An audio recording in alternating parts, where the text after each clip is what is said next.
Looking back at my brief existence, it's been rather bleak. Before high school tracking, I was practically born for humanities, but for my childhood sweetheart and my parents' belief that liberal arts had no future, they altered my track selection, ended up choosing STEM, yet 10 years of waiting couldn't earn me a shred of sincerity. On my 27th birthday, he married someone else, while I met with a car accident on a business trip, torn limb from limb, in that final blink.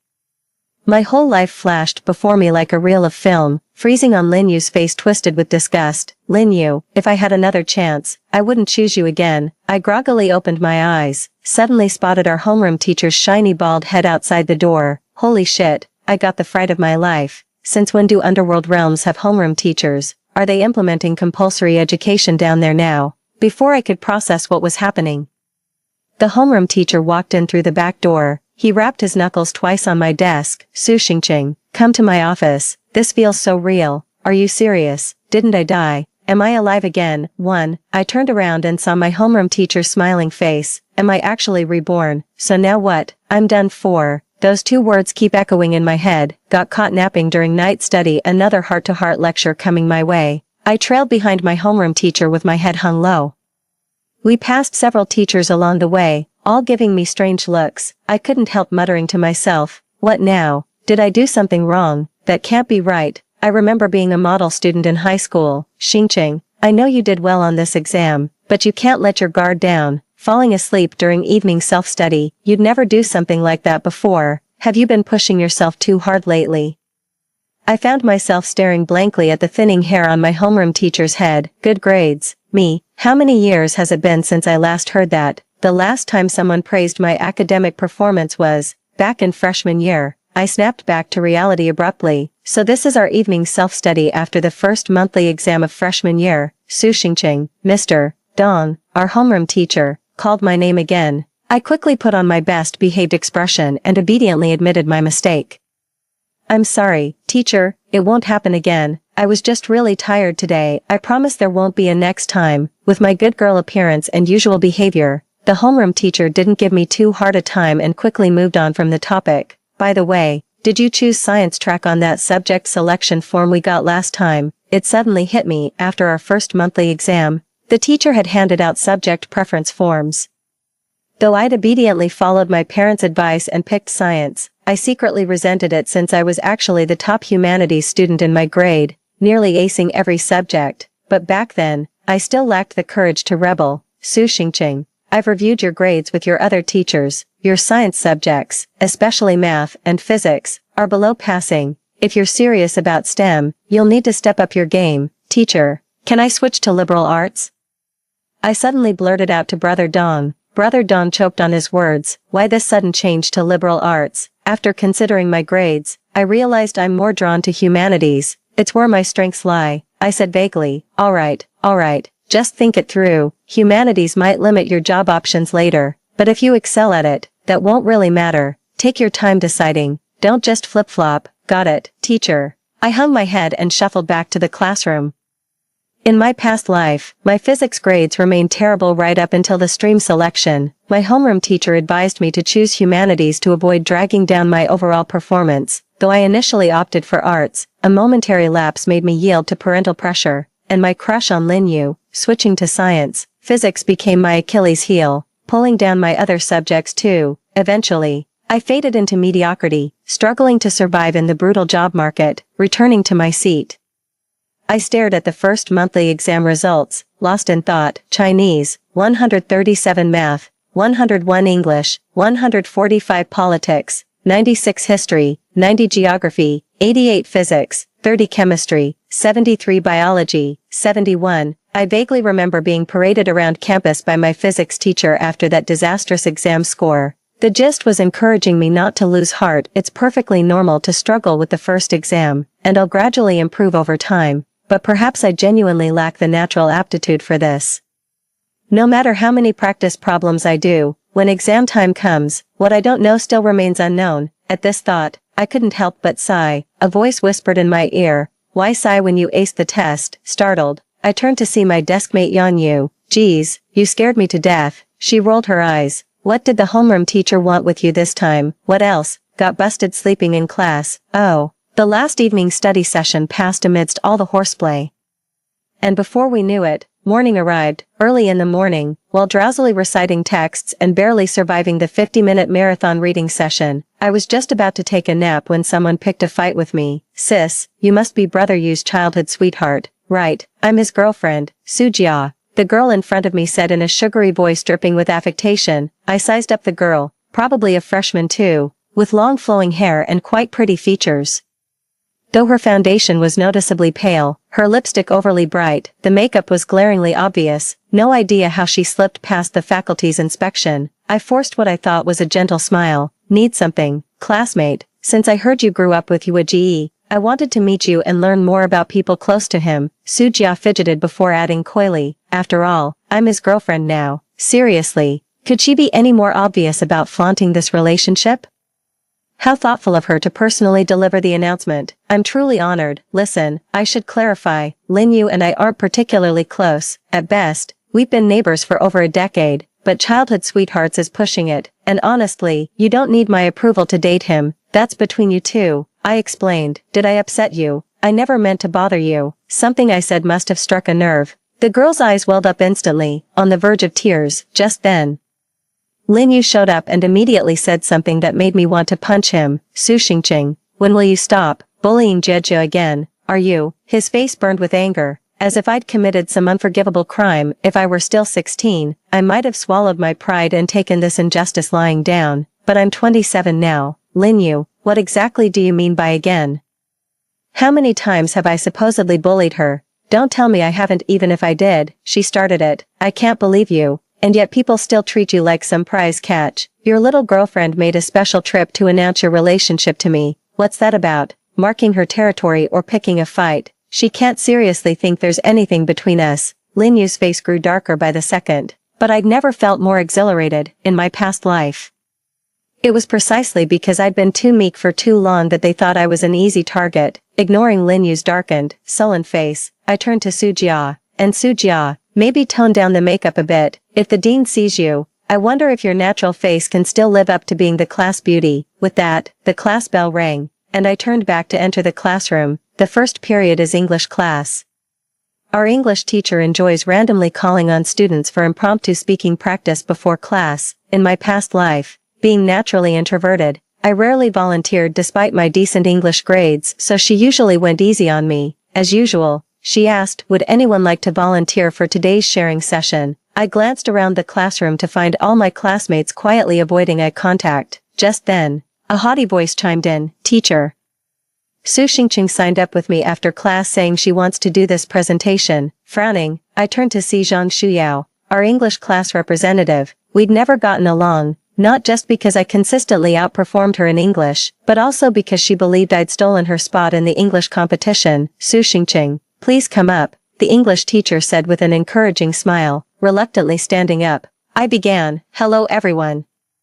Today I'd like to share a novel I recently read, drawing on the English skills honed through my past professional struggles. I casually showed off my fluency. Okay, very good, the English teacher remarked with visible delight. I calmly took my seat and caught my deskmate's admiring gaze. I couldn't help but chuckle. Girls really are the cutest, while men are just passing clouds. Well, except for those fake sweet ones. I quietly fished out a preserved plum candy from my pocket and slipped it into my deskmate's hand. Her eyes sparkled brightly, and the smile tugging at her lips was impossible to hide. I stole a glance at Zhang Shuyao and caught the venomous look she hadn't yet managed to conceal. Seriously, acting like I stole her boyfriend or something. I rolled my eyes and ignored her. After class, my English teacher gestured for me to come to her office. When I arrived, she explained there'd be an English speech competition in 2 weeks. Having noticed my decent oral performance in class, she wanted to ask if I'd be interested in participating. I stared blankly at the registration form in my hands. If I remained as timid and silent as in my past life, would the teacher ever notice my speaking skills or give me this opportunity, just like in my previous life? I'd never even heard about this speech competition. All right, teacher, I'll participate. I heard myself say, indeed, some things must be earned through one's own efforts. Gold will always shine, but only if it dares to break through the earth. Succeed, and you'll blaze brilliantly. Fail, and you'll become mere grains of sand in the Jinsha River, buried beneath dust and soil. yet without breaking free from the depths, even the finest gold remains just another clod of dirt. 2 weeks flew by, I'd memorized my speech inside out. And my English teacher had polished several errors while coaching me on key presentation points. Entering the school auditorium, I found it packed wall to wall with people. Taking a deep breath, I stepped onto the stage to draw my lot. Number 11, a perfectly middling position. For my present self, this was my first major speech competition, but for my 27-year-old self, public speaking had become second nature. Stepping onto the stage, I flashed a smile at the audience below and began my speech. 1 minute, 2 minutes, time's up. Having delivered a solid performance, I let out a quiet sigh of relief. After the event, I returned to class for self-study as usual, having decided to pursue humanities this time around. I've been focusing more on building my knowledge base. The freshman curriculum wasn't too demanding for me, so I'd occasionally borrow history books and English magazines from the school library. The next morning, I was greeted by my desk mate's excited chatter the moment I entered the classroom. Ching ching. Did you see the school confession wall? Oh my god, someone posted your speech competition video from yesterday. You looked absolutely stunning. Speech contest. I listened but was totally lost. It's from yesterday's contest announcement. Half the campus is looking for you on the confession wall. See. The girl on screen wore just a white tee and jeans, her fresh-faced radiance needing no makeup. What truly dazzled was her flawless delivery and natural confidence, every gesture exuding magnetic charm. So, this is how others see me. I scrolled through the comments below. Oh my god, this girl is absolutely stunning. How did no one notice her before? That's probably the top student from class 1, the genius who scored 137 in Chinese last time. Heard from her classmates that she's usually pretty introverted and doesn't talk much. Introverted, if she's introverted. Then I must be socially impaired. Her English is flawless, she's gorgeous, and top of the class, might as well just end me now. Sobs. Reading their comments made me blush. This was my first time being the center of public attention, and you know what? It kind of feels nice, though maybe it's thanks to my past life's habits. After reborn, I've been diligent with skincare and eating clean. My acne cleared up, complexion brightened. Dare I say I've actually gotten prettier, I thought uncertainly. Soon came the day for choosing subjects in the second semester of 10th grade. Attention everyone, said Mr. Dong, our homeroom teacher, adjusting his glasses. Hand in your subject selection forms at the podium and you're dismissed. Staring at the bold letters reading Arts Science track preference form, I decisively wrote down politics, history, geography without hesitation. My deskmate Yang Yu widened her eyes at what I'd written. Ching ching, you're choosing liberal arts, MHM, I nodded. But, if your mom finds out you picked liberal arts, she'll skin you alive, she gasped. I was practicing Mom's signature when my pen hesitated mid-stroke at her words. My mind involuntarily echoed Mom's shrill voice. Liberal arts, what future does that hold? I've slaved to raise you all these years. If not for you, I'd have divorced your father ages ago. You will obey me. I clenched my pen tighter. Let her have her way then. A commotion erupted at the classroom's back door as Lin Yu strolled in, one hand casually tucked in his pocket. Sunlight traced his tall silhouette. The boy I'd been infatuated with for over a decade in my past life was now walking toward me. Su Xingqing. He looked down at me with his usual nonchalance dripping from his voice. What's your major choice? In my past life, those very words made me change my mind, but now, I met his gaze squarely. Humanities, humanities. Lin Yu's brows knitted as if hearing a joke. Don't be ridiculous. You're obviously choosing STEM. Why? I countered calmly. Because, he faltered momentarily before waving impatiently, STEM has better prospects. Besides, we're all choosing STEM. Why would you go to humanities alone? Ming Yuan's right. A sickly sweet female voice cut in. Su Jia had somehow appeared beside Lin Yu, clinging to his arm. Science students are so impressive. Isn't liberal arts just about memorizing books? Maybe someone's failing at science and wants to slack off in the arts track. Snickers rippled through the classroom. In my past life, this exact mockery had shattered my self-esteem, but now, Su Jia, I rose slowly, my voice crisp and unwavering. Did you know Peking University's liberal arts cutoff was 30 points higher than science's last year? That last year's provincial top arts student got competing offers from 5 elite universities. The room fell dead silent. Every eye locked onto me in shock. Since when did Su Xingqing? Lin Yu's usual yes man, dare public defiance. Su Jia's face darkened. What? What are you implying? What I mean is, don't judge my choices with your ignorance. Lin Yu grabbed my wrist abruptly. Su Xingqing, have you lost your mind? I shook off his grip. Lin Yu, 10 years, from elementary school through high school. I've always followed your lead, never daring to step out of line, but have you ever once truly considered how I feel? His face froze. I continued, in 7th grade I wanted to join the essay contest, but you called it a waste of time. In 9th grade I wanted to take humanities prep courses, but you insisted STEM had better prospects. I've been your shadow, always orbiting around you, but now, I'm going to be my own person. Besides, I shot him a glance. No matter how many career paths STEM offers, you can only walk one road. What I fear most is someone blocking every single path for me. Submitting that form, I knew another storm was coming. The hysterics. The tantrums. The life decisions made for my own good without my consent. I'd grown numb to it all. I tightened my backpack straps and ambled toward the school gates. I saw Mom standing rigidly at the school gate, clad in that familiar black suit, her entire demeanor as gloomy as the sky before a storm. Mom, I called out. Did you submit your track selection form? She asked flatly. Yes. I took half a step back. I chose humanities. Her face froze mid-expression. What did you say? I looked up at her.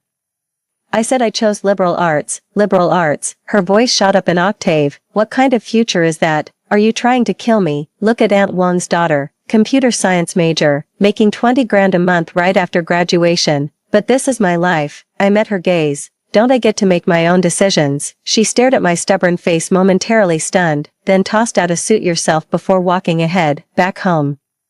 My mom ransacked my backpack and pulled out 100 Years of Solitude hidden in the lining, saying coldly, Su Xingqing, no more phone privileges from now on. These distracting books are confiscated too. Didn't you choose humanities? We'll settle this if you fail to get into a decent college. Later, my mom started keeping close tabs on me, searching my backpack daily and even timing how long I used my phone for homework help. I was completely drained, both physically and mentally.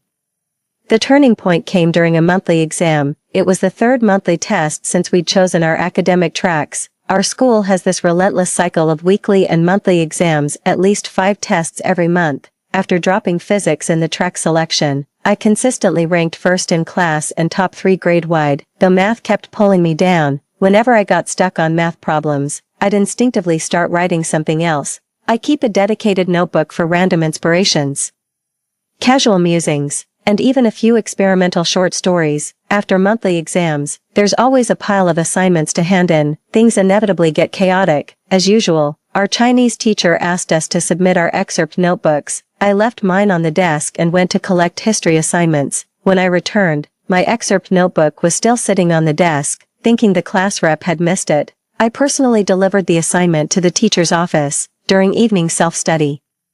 My head was spinning from solving math problems. Just as I wanted to jot something down to relax, I realized my notebook was missing. After searching everywhere to no avail, I asked my deskmate, Yeah, do you have my black notebook? Black notebook. She tilted her head thoughtfully. Didn't we hand those in this morning? My heart sank at her words. You submitted mine, right? I squeezed my eyes shut tightly, thinking I'm done for. The moment class ended, I bolted straight to the Chinese teacher's office, silently praying she hadn't seen my notebook yet. When I reached the office, there she was, seated at her desk, completely absorbed in reading a black notebook. Game over. The sky is falling. The Chinese teacher spotted me and beckoned. Su Xingqing, come here. Clutching my clothes nervously, I stood before the teacher like a condemned prisoner. Teacher, this. She waved the notebook in her hand. Did you write it? I nodded. Yeah. Just scribbling something. She patted my shoulder. Not bad at all. Especially this piece, cicada molting. Really profound concept. Not knowing how to respond, I just gave an awkward chuckle. Ever thought about submitting your work? She asked. Realizing what she meant, I was flattered. Submit my work. Really, your short stories are quite good. And the essays aren't bad either. Why not give it a try? She encouraged me. You've got nothing to lose. Spurred by my teacher's encouragement, I submitted both stories to the school magazine. Just when I thought they'd disappeared into oblivion, I received a response a month later. Dear author, congratulations on your acceptance. Please keep your contact information active as we'll be processing your payment and sending complimentary copies. The moment I received the acceptance text, I immediately told my Chinese literature teacher. She was genuinely happy for me, encouraging me to keep writing as long as it didn't affect my studies, and promised to keep it our little secret. But if your grades slip in the next monthly exam, I'll have to inform your homeroom teacher. she said with a playful smile. Spending time with my Chinese teacher made me realize when you genuinely strive to improve, the whole world cheers you on, everyone except Lin Yu. During Chinese class, the teacher entered carrying a stack of composition books. We have several exceptional essays this time, particularly Su Xingqing's Beyond Labels. My heart skipped a beat. In my past life, my essays had never received public praise. This essay demonstrates profound insights and fluid writing, but what's truly remarkable is its genuine emotional depth, said Mr. Li, adjusting his glasses. With Su Xingqing's permission, I'd like to read you a passage. As my words echoed through the classroom in Mr. Li's voice, a peculiar sensation washed over me. In my past life, workplace clients routinely butchered my drafts beyond recognition, yet here, my original writing was being solemnly recited and appreciated. Only when we stop measuring ourselves by others' yardsticks can we discern the true contours of our hearts. Mr. Li concluded, met with thunderous classroom applause.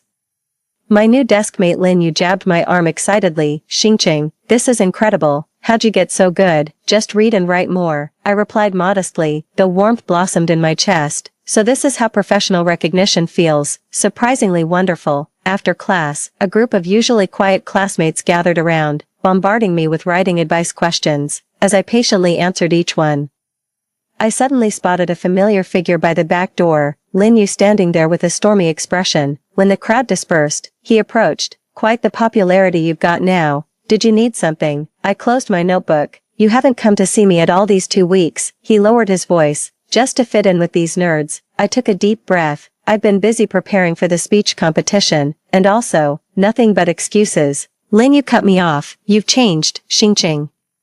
Are you really throwing away over a decade of friendship for some petty vanity? Staring at this furious boy before me, I suddenly felt he'd become a complete stranger. The me from my past life would have been terrified by his words, but now they just seemed absurd. Lin Yu, I said calmly, true friendship shouldn't become chains that bind each other. His face twisted as if slapped. Fine, just fine, don't come begging me later. He turned and stormed out.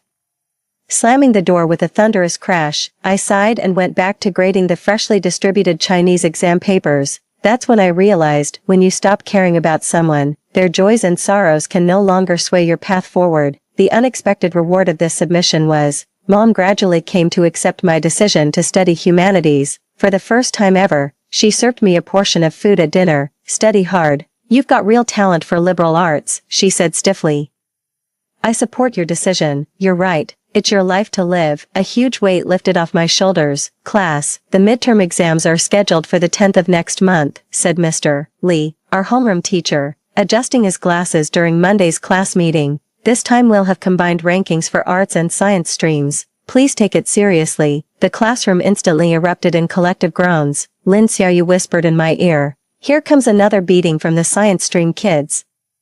Any one of their STEM subjects could outscore us by dozens of points. Staring at my desk, I remembered how science stream students would always mock humanities class rankings after major exams, and I'd been one of those scoffing voices. Now that the tables have turned, I finally see how unjust this system really is. Quiet, Mr. Li rapped his podium. I know you're under pressure, but humanities have their strengths. His gaze swept the classroom before landing on me. Take Su Xingqing's English results last month, third highest in our grade. The whole class swiveled to stare. My ears burned as I pretended to organize notes. I propose we form a study group, Mr. Li continued, where everyone can learn from each other's strengths. After the bell rang, several classmates gathered around. Xingqing, how do you study English? Could you share your methods? The questions came one after another. Well, I hesitated.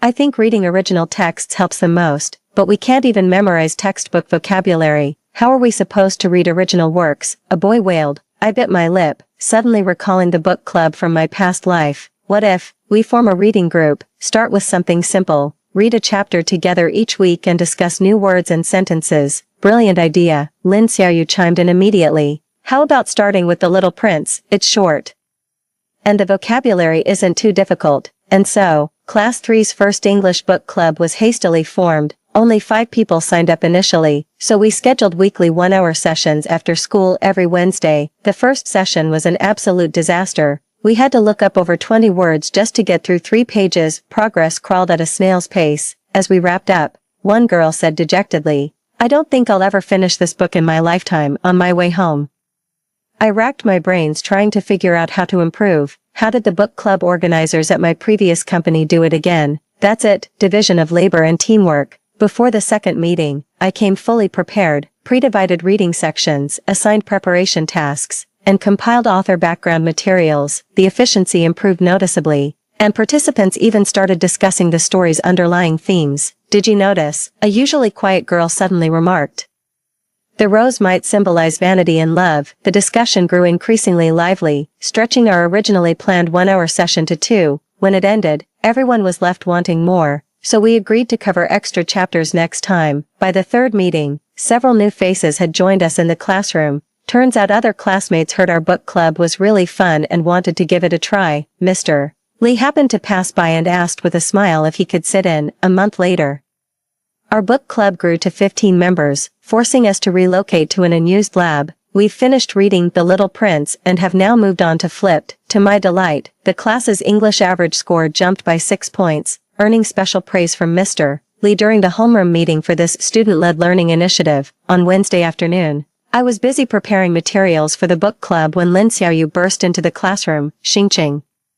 Guess what I just overheard outside the boys' restroom? The boys' restroom? What were you doing there? I asked without looking up. That's not the point. Lin Xiaoyu lowered her voice. Lin Yu and his lackeys were badmouthing you, he said. She suddenly hesitated. Too. I put down my pen. Said what? He said. Su Xingqing is all high and mighty now. But wait till the midterm math exam ramps up. She'll show her true colors and come crawling back begging for my tutoring. Lin Xiaoyu imitated Lin Yu's condescending tone. Makes my blood boil. I froze momentarily before letting out a soft chuckle. The me from my past life would have been heartbroken hearing this, but now it just strikes me as laughable. Lin Yu still believes switching to liberal arts was some impulsive tantrum, a doomed act of defiance. Ignore him. I patted Lin Xiaoyu's shoulder. Focusing on preparing today's discussion questions is what really matters. Deep down, Lin Yu's words still stung. The combined arts-science ranking for midterms was truly challenging, especially in math where science students naturally had an edge. I secretly vowed to ace the exams and show everyone what humanities students were capable of. For the next 2 weeks, I plunged into an intense study marathon, up at 5 a.m. every day, starting with an hour of political history memorization, English listening practice during breaks, math drills at lunch, and organizing humanities notes until midnight. Using memories from my past life, I focused intensely on potential math exam problems. The night before midterms, I tossed and turned sleeplessly. My mind kept replaying scenarios of Lin Yu mocking me if I failed. At 2 a.m., I dragged myself out of bed and wrote in my journal, not to prove anything, just to live up to myself. The exams lasted 3 days. During the toughest math paper, I blanked on several major problems. My palms were drenched when it ended, but Chinese and English went smoothly. Especially the essay where I seamlessly incorporated prepared material. When the final exam bell rang, I let out a long sigh of relief. Whatever the outcome, at least I'd given it my all. During that week waiting for results, our book club met as usual. We started reading 1984, and the discussions grew more animated than ever. Mr. Lee would occasionally join in, sharing his insights. After one session, he pulled me aside. Su Xingqing, you've sparked such a positive learning atmosphere in our class. That's truly special. I just organized things a bit, I said sheepishly. No, it was more than that. Mr. Lee looked at me earnestly. You showed everyone what's possible in learning. That's precious. On Friday morning, the grade list was finally posted. Lin Xiaoyu and I squeezed through the crowd, scanning the names from bottom to top. It's a humanities student thing. We rarely make it to the top ranks. Oh my god, Xingqing. Lin Xiaoyu suddenly shrieked. You're here. She was pointing at the top 30 section where my name stood out clearly. 20th place, Su Xingqing, Class 3 Humanities. What shocked me even more was my English subject ranking, 4th in the entire grade. This can't be, I murmured to myself. My best ranking in previous lives barely cracked the top 80 in my grade. Look, Lin Xiaoyu pointed excitedly at another honor roll. 3 from our class made the English top 10. Everyone in the book club improved. I scrutinized my scores. Chinese 139, Math 110, English 145, Liberal Arts 264. While math remained my weak spot, I'd outperformed expectations in nearly every other subject. On our way back to the classroom, we ran into the science track students. Lin Yu was walking ahead of everyone and visibly froze when he spotted me. The guy next to him nudged him. Isn't that your little sidekick? Heard he ranked second in the grade this time. Lin Yu's expression darkened instantly. Liberal arts questions are just easier. I intended to walk past them without acknowledgement, but as we brushed shoulders, I heard Lin Yu mutter, "Don't get cocky, next time you won't be so lucky." That line actually made me chuckle. Yeah, I'll do better next time. Lin Yu clearly didn't expect me to respond and was momentarily speechless. His friends started jeering, which made him flush with anger. Just you wait. During the class meeting after midterms, Teacher Lee beamed with pride. Our class average ranked 4th in the grade this time, 3 places up from last time. Special recognition goes to Su Xingqing, who placed 20th overall and came in 4th for English. The whole class erupted in applause, and I was so embarrassed I wished I could crawl under the desk. But a tiny voice inside me whispered, "See, you've got this." After school, I overheard Ms. Lee and Mr. Liu, the science class homeroom teacher, talking outside the faculty office, who knew Su Xingqing would excel so much in liberal arts. Mr. Liu said with surprise, "Her science grades were just average freshman year. Good thing she chose humanities. Some students are like particular flowers," replied Teacher Lee. "They need the right soil to bloom." I walked away quietly, feeling warmth in my heart. Yes, I've finally found my own fertile ground. While organizing my school bag that evening, a note slipped out from the English textbook. Above was Mr. Zhang's neat handwriting. "Registrations for the municipal English debate competition are open. I've recommended you. Come see me Monday if you're interested." I carefully tucked the note into my diary and wrote beneath today's date, "Hard work really does pay off. Not to make anyone regret anything, but to see a better version of myself." When the final bell rang signaling the end of exams, I exhaled deeply, set down my pen, and flexed my stiff fingers. Outside the window, the July sun blazed harshly, while the classroom hung thick with the tense, sweat-laden air. "How'd the exam go?" Lin Xiaoyu leaned in and whispered, "Not bad, just unsure about that last big history question." I rubbed my temples. I prepped way harder for this final than midterms, especially math. Crammed 5 years worth of past papers. "You're not bad probably means top 5. Lin Xiaoyu pouted, "I'm just praying not to fall below top 100. Or my mom'll sign me up for summer cram school." While packing my bag, I noticed Lin Yu standing at the classroom door, watching me with an unreadable expression. We hadn't spoken for 2 weeks since our confrontation at the library. He looked noticeably haggard, with dark circles under his eyes. "Heard you didn't make the provincial physics competition team." I paused as I walked past him. Lin Yu's lips twitched, just choked under pressure. He stared at my backpack. "So, how'd the test go?"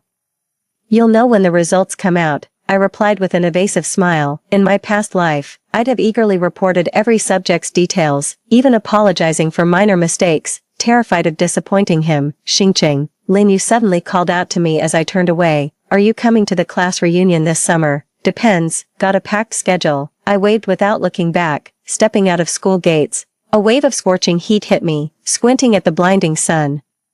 I mapped out my summer routine, 2 hours of English listening speaking drills each morning, 3 hours of focused study in the afternoon, followed by reading and writing sessions at night. What did my past self do during summer breaks? Tagging along with Lin Yu to internet cafes, copying his homework assignments, or mindlessly watching him play basketball from the sidelines. Those meaningless moments now feel heartbreakingly precious in hindsight. The report cards came out 1 week into vacation. I was helping Mom chop fruits in the kitchen when Dad suddenly shouted from the living room, "Xingqing, come here quick." Wiping my hands, I rushed over to see Dad holding his phone displaying the teacher's grade report. His face wore an expression I'd never seen before.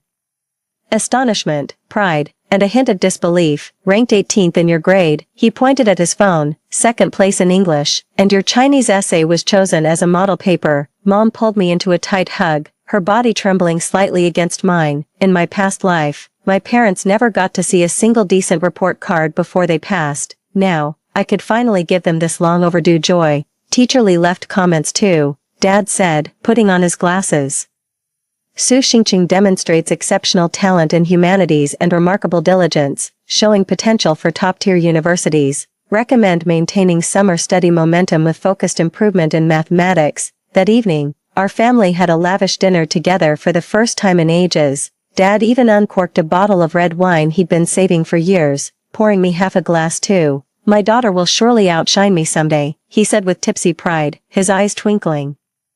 After dinner, I returned to my room and opened my new planner. Under summer goals, I solemnly wrote, "Strengthen strengths, address weaknesses, prepare for senior year sprint." Then I meticulously outlined daily study schedules and reading lists. My phone suddenly buzzed with a message from Lin Xiaoyu. Help, failed math. Mom enrolled me in boot camp tutoring, whole summer ruined, followed by a string of crying emojis. I was about to reply when another message popped up. By the way, Lin Yu's been asking everyone about your grades. When he heard you made top 20, his face turned green lol. I put down my phone without responding to the part about Lin Yu. 3. There was a time when his every move could sway my emotions, but now I can't even spare him a shred of curiosity. Summer break flew by faster than expected. I maintained a strict routine, up at 6 a.m. for jogging, followed by vocabulary drills and BBC News, focused on math and liberal arts in the mornings.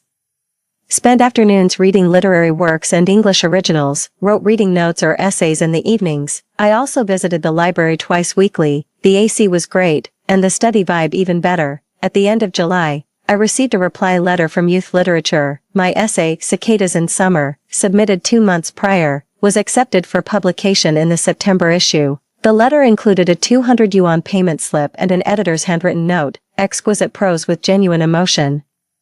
Looking forward to more submissions, I read the letter 3 times before carefully tucking it into my diary. This marked my first official off-campus publication, thrilling me far more than any exam ranking. It proved my writing held value beyond mere self-amusement. In mid-August, our classmates organized a reunion. I wasn't planning to go, but Lin Xiaoyu kept pestering me. Please, it'd be so awkward going alone. Besides, you haven't seen everyone in ages, don't you want to show off your stellar grades? I finally agreed to accompany her, but laid down 3 ground rules: no more than 2 hours, no KTV, and no alcohol. The gathering was at a buffet restaurant. We arrived slightly late to find over 20 people crammed in the private room, making a racket like a marketplace. Lin Yu held court at the center, loudly dissecting the scandal behind his physics competition. My experiment scores were clearly higher, but the judges favored students from the provincial lab school. His voice trailed off abruptly when he saw me enter. Xingqing. A group of girls swarmed around me. We heard you've been acing all your classes since switching to the humanities track. I nodded with a smile and found a corner seat. Soon, questions came pouring in. Is the humanities track super easy? Just endless memorization every day? How did you learn English? Heard you ranked second in the grade. What's it like having your essay chosen as a model piece? I answered each question modestly, but could feel Lin Yu's gaze burning into me like laser beams. Xingqing's amazing now, Lin Xiaoyu suddenly announced loudly, her articles getting published in Youth Literature. Plus she already had a short story published in our school magazine. The private room fell silent for a few seconds before erupting in gasps of amazement. Several girls immediately asked to see the published work, while the boys shot surprised glances. In this ordinary high school, students getting published in legitimate magazines were rarer than hen's teeth, probably just paid for the space. Lin Yu's voice cut in abruptly. There's no shortage of those shady magazines nowadays. As Lin Xiaoyu was about to retort, I gently pressed her hand. Youth Literature is sponsored by the Provincial Writers Association with over 30 years of publication history, I said calmly, meeting Lin Yu's gaze. Feel free to check the latest September issue at the library if you're interested. Lin Yu's face darkened. He suddenly stood up. Who cares about some lousy magazine? Science students rely on real skills. Getting admitted through competitions is what truly matters. The gathering ended on a sour note. On the bus ride home, Lin Xiaoyu was still fuming. Lin Yu's just jealous of you, I heard after failing the physics competition. He didn't even qualify for Tsinghua's independent enrollment program. Gazing at the cityscape flashing by outside the window, I felt an unusual calm within. In my past life, Lin Yu's disapproval would make me doubt myself and even abandon writing, but now, my worth no longer requires his validation. During the final week of summer break, I received an email from Teacher Lee informing me that the school had selected me as student representative to deliver a 5-minute speech titled Youth and Dreams at the senior year opening ceremony. I spent 3 days polishing the speech, revising it repeatedly and even recording myself to check the delivery. My mother became my first audience. Her eyes turned red as she listened, whispering, "My daughter has truly grown up." On ceremony day, dressed in a simple white blouse and navy pleated skirt, I stood backstage awaiting my turn. The auditorium buzzed with the murmurs of students and faculty like ocean waves. Taking deep breaths, I recalled my past life sycophantic revisions for superiors, feeling a sudden sting in my nose. Next, let's welcome Su Xingqing from Class 3 of the Arts Division, Grade 12, to deliver the student representative speech. I stepped onto the podium and adjusted the microphone height. Sunlight streamed through the auditorium's high windows, illuminating the stage like a carefully positioned spotlight. Respected teachers, dear fellow students, good morning. My voice echoed clearly through the hall. Today I'd like to discuss not how to get into a good university, but why we should strive for one. The speech went smoothly. I spoke about my original passion for choosing humanities, about failures and perseverance, about finding one's own path in life. The auditorium was unusually quiet, with even the rowdiest freshman listening intently. Midway through my speech, I noticed Teacher Lee nodding slightly from the judges' panel. The most beautiful part of youth isn't the moment dreams come true, but the version of yourself that gives everything chasing them. Thank you. Thunderous applause lasted nearly a full minute. My back was drenched with sweat when I stepped off stage, but my heart felt lighter than ever. This time, I'd conquered my former timid self. On my way back, I spotted Lin Yu in the science class section watching me with an unreadable expression. The moment our eyes met, he quickly looked away and pretended to chat with someone nearby. After the ceremony, the principal came over specifically to shake my hand. Brilliant speech, Sue. Hope to hear your acceptance letter from Peking University next year. I'll do my best, Principal, I replied confidently. On my way back to the classroom, juniors kept coming up to congratulate me, with a few even shyly asking for autographs. Lin Xiaoyu dramatically threw an arm around my shoulders. Sign this for me, superstar. I'll auction it off when you're famous. During the first homeroom session of senior year, Mr. Lee announced the citywide exam rankings from last semester's finals. When he revealed Su Xingqing, our school's top liberal arts scorer, ranked 47th citywide, the whole class erupted in cheers. That ranking practically guaranteed admission to top-tier universities if maintained. However, Mr. Lee shifted tone. Senior year is the real battleground. Many past students started strong but lost steam later. Stay humble, stay focused, and see this through to the end. After school, I ran into Lin Yu and his mother at the gate. Mrs. Chen eagerly grabbed my arm. Xingqing, I heard you're acing your studies. Come tutor Lin Yu in Chinese and English sometime. Those are his weak subjects. Lin Yu stood aside, his face ashen with anger. In my past life, I'd pull every string to get Lin Yu to tutor me. Now the tables have turned. The old me would have been overjoyed by this invitation, but today, it just feels absurd. Sorry auntie, senior year leaves no breathing room. I declined politely. Lin Yu could join the school's honors program. Mr. Lee is an exceptional teacher. On the walk home, the autumn breeze carried waves of osmanthus fragrance. Running my fingers over the new textbooks in my bag, I felt anticipation rather than dread. The daunting mountain of senior year now seemed like nothing more than a molehill on my journey of growth. In my diary beneath the first day of school's date, I wrote, when you know where you're headed, the whole world makes way, and my path has only just begun. The results of our first senior year mock exam lay on the desk. I stared at the number for a full minute. 32nd in my grade. A 14th-place drop from last semester's finals. The questions were particularly challenging this time. Most students scored 20 points lower than usual. Mr. Lee analyzed from the podium. Don't fixate on the scores. What matters is identifying knowledge gaps. Even so, my fingers unconsciously dug into my palms. Math and geography were particularly disastrous. Careless mistakes cost me 2 major math problems, while I completely missed the logic behind geography's new question types.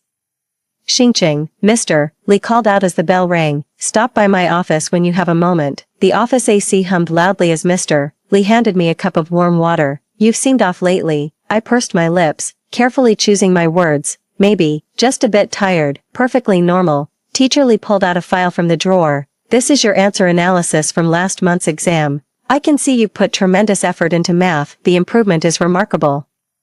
But you've slacked off on comprehensive humanities, especially geographical regional analysis. I took the file, noticing Teacher Lee's detailed suggestions marked in red ink. My past professional experience made me instantly recognize the core issue. I fell into the trap of fixing weaknesses while neglecting strengths, obsessing over my math shortcomings while overlooking my strong suits in humanities. Senior year is like a marathon. Mr. Lee's voice was gentle yet firm. Don't sprint from the start, pace yourself. Your strengths lie in Chinese and English. Maintain those while gradually improving math. That's the optimal strategy. Stepping out of the office, I took a deep breath. The September sun still burned fiercely, making the synthetic track emit its distinctive rubbery scent. Maybe I should cut myself some slack. Back when work stress got overwhelming, I developed a habit of night running. Those moments jogging along the riverside often helped clear my mind. Why not start now? After dinner that day, I announced my new routine, 30-minute runs at 6 a.m. daily, no more late nights after study sessions, ensuring 7 hours of sleep. Are you sure? Mom asked worriedly. Senior year schedules are already packed. Sharpening the axe won't delay chopping wood. Dad unexpectedly supported me. It's good Xingqing can think independently. At dawn the next morning, I'd already been jogging around the neighborhood for 20 minutes when the first rays of sunlight broke through the clouds. Sweat trickled down my forehead, my heart raced, yet my mind felt unusually clear. Post-run showers followed by study sessions noticeably boosted my productivity. My revised study schedule achieved better balance, 2 fixed daily hours for math without encroaching on other subjects. Targeted geography drills focusing on weak areas with customized regional analysis templates, while maintaining consistent Chinese-English immersion without forced cramming. During lunch break a week later, while organizing geography notes, Lin Xiaoyu sidled up with conspiratorial excitement. Guess what I just overheard in the teacher's office? I kept annotating key points without looking up. Lin Yu's mom came to see Teacher Lu, saying he's been moody lately with fluctuating grades. Lin Xiaoyu whispered, guess what? She actually blamed you. My pen froze mid-stroke. What's that got to do with me? She said Lin Yu grew up accustomed to his sidekick worshipping him, and now that you've suddenly outperformed him, he can't handle it. Lin Xiaoyu rolled her eyes. The worst part, she claimed girls in humanities tend to lack staying power. I bit my lower lip. Lin Yu's mother's rhetoric was all too familiar to me. In my past life, she'd always believed girls should study easy majors to prepare for domestic roles. What did Teacher Lu say? I couldn't help asking. Ms. Lu said. Lin Xiaoyu suddenly straightened up, mimicking the teacher's stern tone. Su Xingqing has been excelling in liberal arts. There's absolutely no issue of losing momentum. On the contrary, she's now a top contender for Peking University. I burst out laughing, picturing Ms. Lu's perpetually stern face. Never expected our no-nonsense STEM homeroom teacher to stick up for me. Wait, it gets better. Lin Xiaoyu continued excitedly. Lin Yu's mom happened to run into your mother picking up your brother and told her, girls shouldn't push themselves too hard. Your mom shot back, my daughter's going to be a writer. How else is she supposed to make it? My heart swelled with warmth. In my past life, mother had never publicly defended me like this. Her usual advice was just to play it safe. During afternoon P.E. class, I stayed in the classroom reading alone after getting excused due to my period. The door suddenly swung open, and Lin Yu walked in with a dark expression, visibly startled to see me. You skipped P.E. He lingered at the doorway, hesitating whether to enter. Got excused. I closed my book. Need something? Lin Yu glanced around, confirming we were alone before slowly taking the seat in front of me. Did my mom give yours trouble yesterday? I raised an eyebrow, surprised he'd bring it up himself. Not exactly trouble, just a difference in perspective. She can be a bit old-fashioned sometimes. Lin Yu showed rare embarrassment. I've already told her my business has nothing to do with you. Sunlight slanted through the window across his face, revealing darker circles under his eyes than during summer break. His whole body radiated tension. You holding up okay? I asked out of habit. What's the big deal? Lin Yu immediately reverted to that defensive tone. It's just one failed mock exam.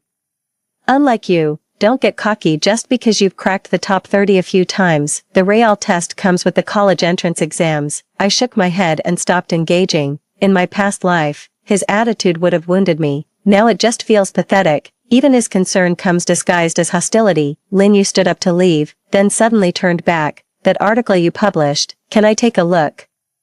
The request caught me so off guard that I froze for seconds before pulling out that issue of youth literature from my bag. This one, When Cicadas Sing in Summer. He took the magazine, quickly flipped to my dog-eared page, skimmed a few lines with mixed emotions. Never thought you could actually write. There are plenty of things you'd never expect. I calmly retrieved the magazine. The classroom fell silent again after Lin Yu left.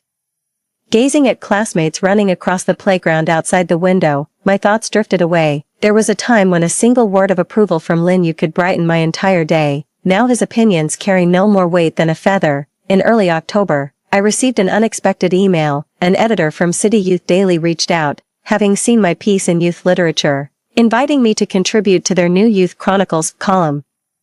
The feeling of having my first article published in a proper newspaper was truly surreal. My piece autumn notes appeared in the lower right corner of the arts section, modest in length but accompanied by exquisite illustrations. The real surprise came a week later when I received a handwritten letter from a retired Chinese literature teacher, her elegant script filling the page with praise and thoughtful suggestions. I carefully tucked the letter into my journal alongside the 600 yuan royalty check, my first earnings from writing across 2 lifetimes. As my published works accumulated, my literature teacher suggested compiling a portfolio for future university applications, so every weekend, I added a new task, selecting and polishing 2 years' worth of essays to assemble into a collection. Have you decided on a title yet? My Chinese teacher flipped through my draft, a dialogue between 17 and 30. I said, it's about various reflections on growing up. The teacher nodded thoughtfully. Profound, but independent enrollment material should highlight academic potential. I'd suggest adding 2 literary critiques. In November's 3rd mock exam, my ranking climbed back to around top 10 in my grade. I finally broke through the 120-point barrier in math, and geography returned to excellence. What delighted me most was Chinese. My essay scored 58 points with the comment, profound insights and polished writing. You're in great form right now, Teacher Zhang said approvingly while reviewing the test papers. Keep this momentum going, and don't put too much pressure on yourself. Pressure still exists, but unlike the blind anxiety of my past life, it now feels more like a driving force. During my morning runs, I mentally outlined the day's study plan. Those 15-minute post-study walks are when I brainstorm new writing ideas. One December morning, I ran into Lin Yu and his mother at the school gate. Mrs. Lin looked slightly awkward when she saw me, but nodded nonetheless. Xingqing, I heard you're quite the writer. 4, not bad, I've had a few pieces published. I replied politely. Lin Yu only scored 105 on his Chinese exam this time. Mrs. Chen nudged her son. Do you have any study tips you could share? Lin Yu stood nearby, his face visibly distressed. Suddenly this scene struck me as bitterly ironic. The roles were reversed, yet our mindsets couldn't be more different. Just read and write more. I glanced at my watch. Sorry, I've got to turn in my assignment. After walking some distance, I heard Mrs. Chen's scolding voice. Look at how they, before the wind carried away the rest, during the cold snap that week. I came down with a bad flu and had to take 3 days off, lying in bed with fever.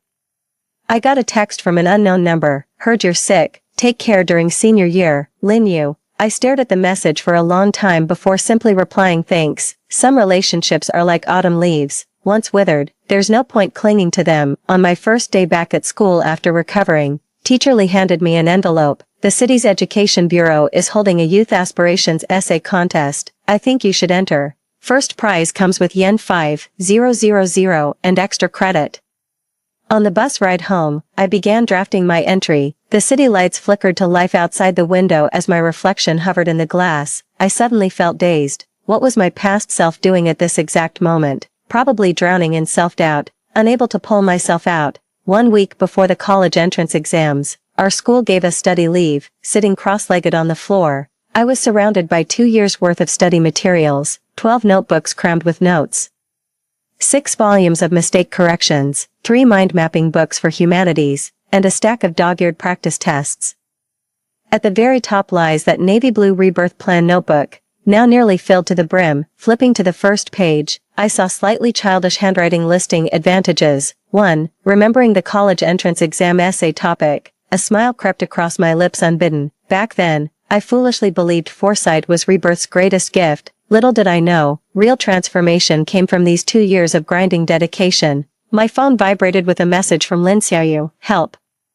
I haven't finished memorizing the political essay topics. Any predictions for this year's exam? I replied with a chuckle. Focus on cultural innovation and ecological civilization. It was an educated guess based on past memories and current political trends, though I hesitated to sound too certain. What if the butterfly effect altered things? Setting my phone aside, I resumed organizing writing materials. Over the past 2 years, I'd systematically categorized dozens of published articles and drafts, social observations, personal growth, cultural reflections. Each category had polished paragraphs ready for flexible adaptation. Mom knocked and entered with a plate of sliced fruit. Don't overwork yourself. Remember to rest your eyes. Yeah, I'll finish up soon. I took the fruit and pointed at the materials on the floor. Look, Mom, these are all the notes I've written over the past 2 years. Mom knelt down, gently touching the notebooks as her eyes suddenly welled up. My daughter, you've really grown up. In my past life at this time, I was still agonizing over the final science exam problems, walking around with a long face every day, completely hopeless. Mom, no matter how I did on the test, I gave it my all. I held her hand. You'll do great.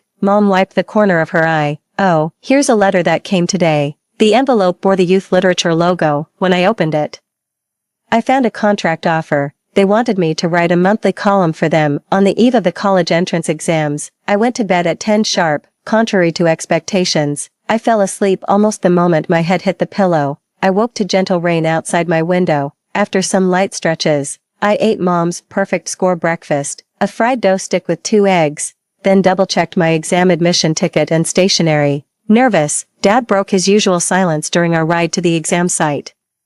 A little, but mostly excited, I watched the rain streak across the car window. It's like the curtain's finally rising on a performance I've rehearsed forever. First subject, Chinese language. The moment the exam paper landed on my desk, I flipped straight to the essay prompt on preserving tradition while embracing innovation, though it wasn't the topic I remembered from my past life. This theme happened to be what I frequently explored in my column, with confidence. I penned the title Honoring Traditional Values While Pioneering Contemporary Breakthroughs. The rain had stopped when I left the exam hall. Sunlight filtered through the clouds, casting dappled shadows on the ground. Lin Xiaoyu waited at the meeting point, looking crestfallen. I completely missed the essay's point. I wrote about technological innovation. Don't dwell on it. Let's focus on the next subject. I patted her shoulder reassuringly. Math was my weak spot.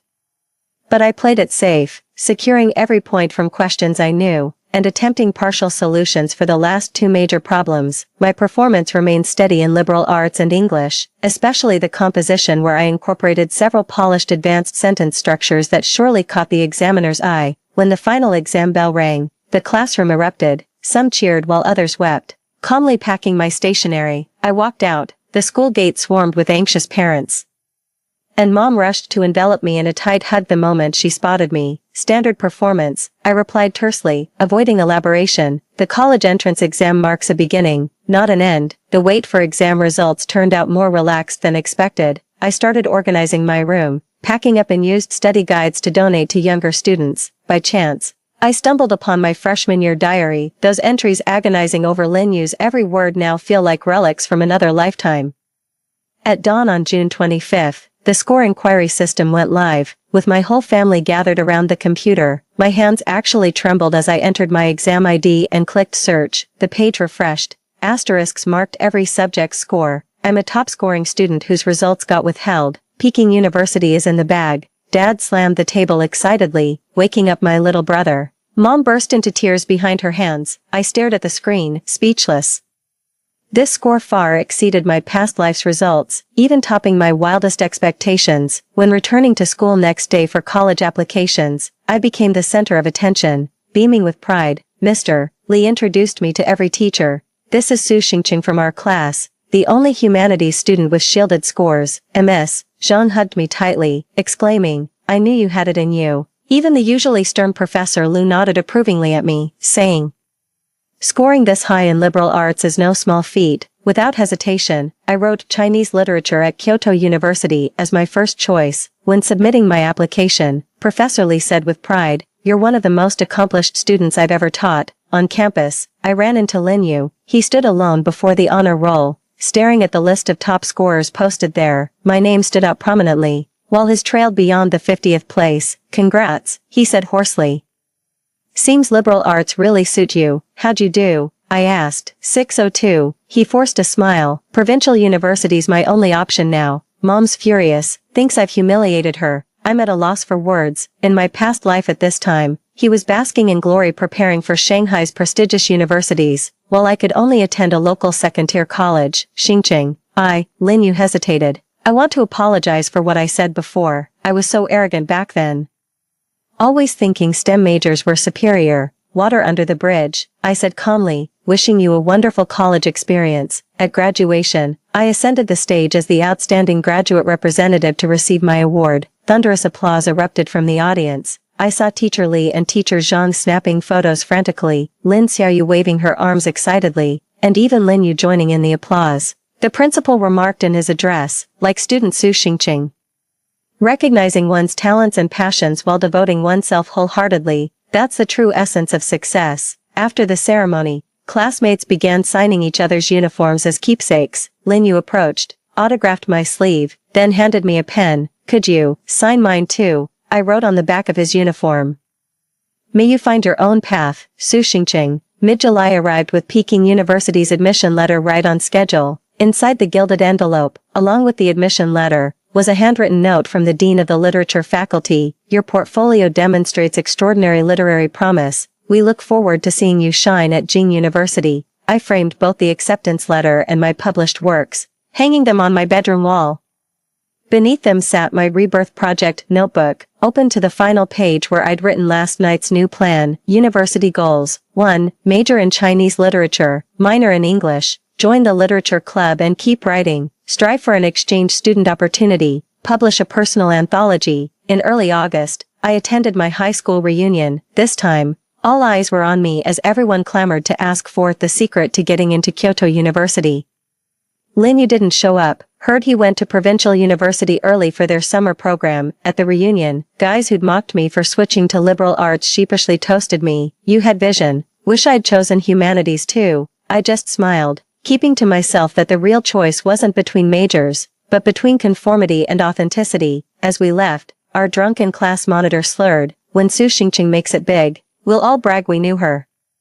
The summer night breeze caressed my face as I gazed at the star-studded sky. Memories from my past life flashed before me like a revolving lantern. Choices made to please others, opportunities lost to self-doubt, those aimless corporate years. Every regret found redemption in this lifetime. Returning home, I penned the final entry in my diary. "My dear Su Xingqing, when you read these words again, I hope you become the best version of yourself. Never forget the courage of your 17-year-old self, nor betray the miraculous rebirth at 27. The road ahead is long, but this time, you won't lose your way." From your past self. Closing the diary, I tucked it into the deepest corner of the drawer. Tomorrow I'll board the northbound train to begin a brand new journey. This time, I'm not following anyone's footsteps. I'm going to find my true self. Outside the window, summer cicadas chirped as if bidding me farewell. While in the distance, the faint chime of Kyoto University's bell whispered, awaiting the arrival of a soul reborn. Story 2. After my rebirth, I proactively placed the divorce agreement in front of Zhou. He didn't even glance at it and tossed the document aside, saying, "I won't give you custody of our son. I don't want custody." Zhou looked up. "You've come to terms with it." "Yes, I have, in my previous life." I couldn't bear to leave my son behind and clung to Zhou for most of our lives, until our son grew up. But on his wedding day, he declared in front of everyone, "I hope my mom can make way for my dad and Aunt Lin. Aunt Lin has had it tough staying with my dad all these years. I will never do my homework. You forcing me won't help." 8-year-old Zhou was sprawled on the floor, throwing a tantrum, looking utterly defiant. And such scenes occurred daily. I insisted he finish his homework before playing. I limited his TV time to half an hour. I only allowed him to eat fried chicken burgers once a week. I set many rules for him, hoping to cultivate good habits. But these habits became a joke the day Lin Yaqi appeared. He accused me. "Aunt Lin never makes me do homework. She just plays with me. Aunt Lin doesn't stop me from eating drumsticks. She says boys need to eat more to grow tall. I don't like you at all. I wish Aunt Lin could be my mom."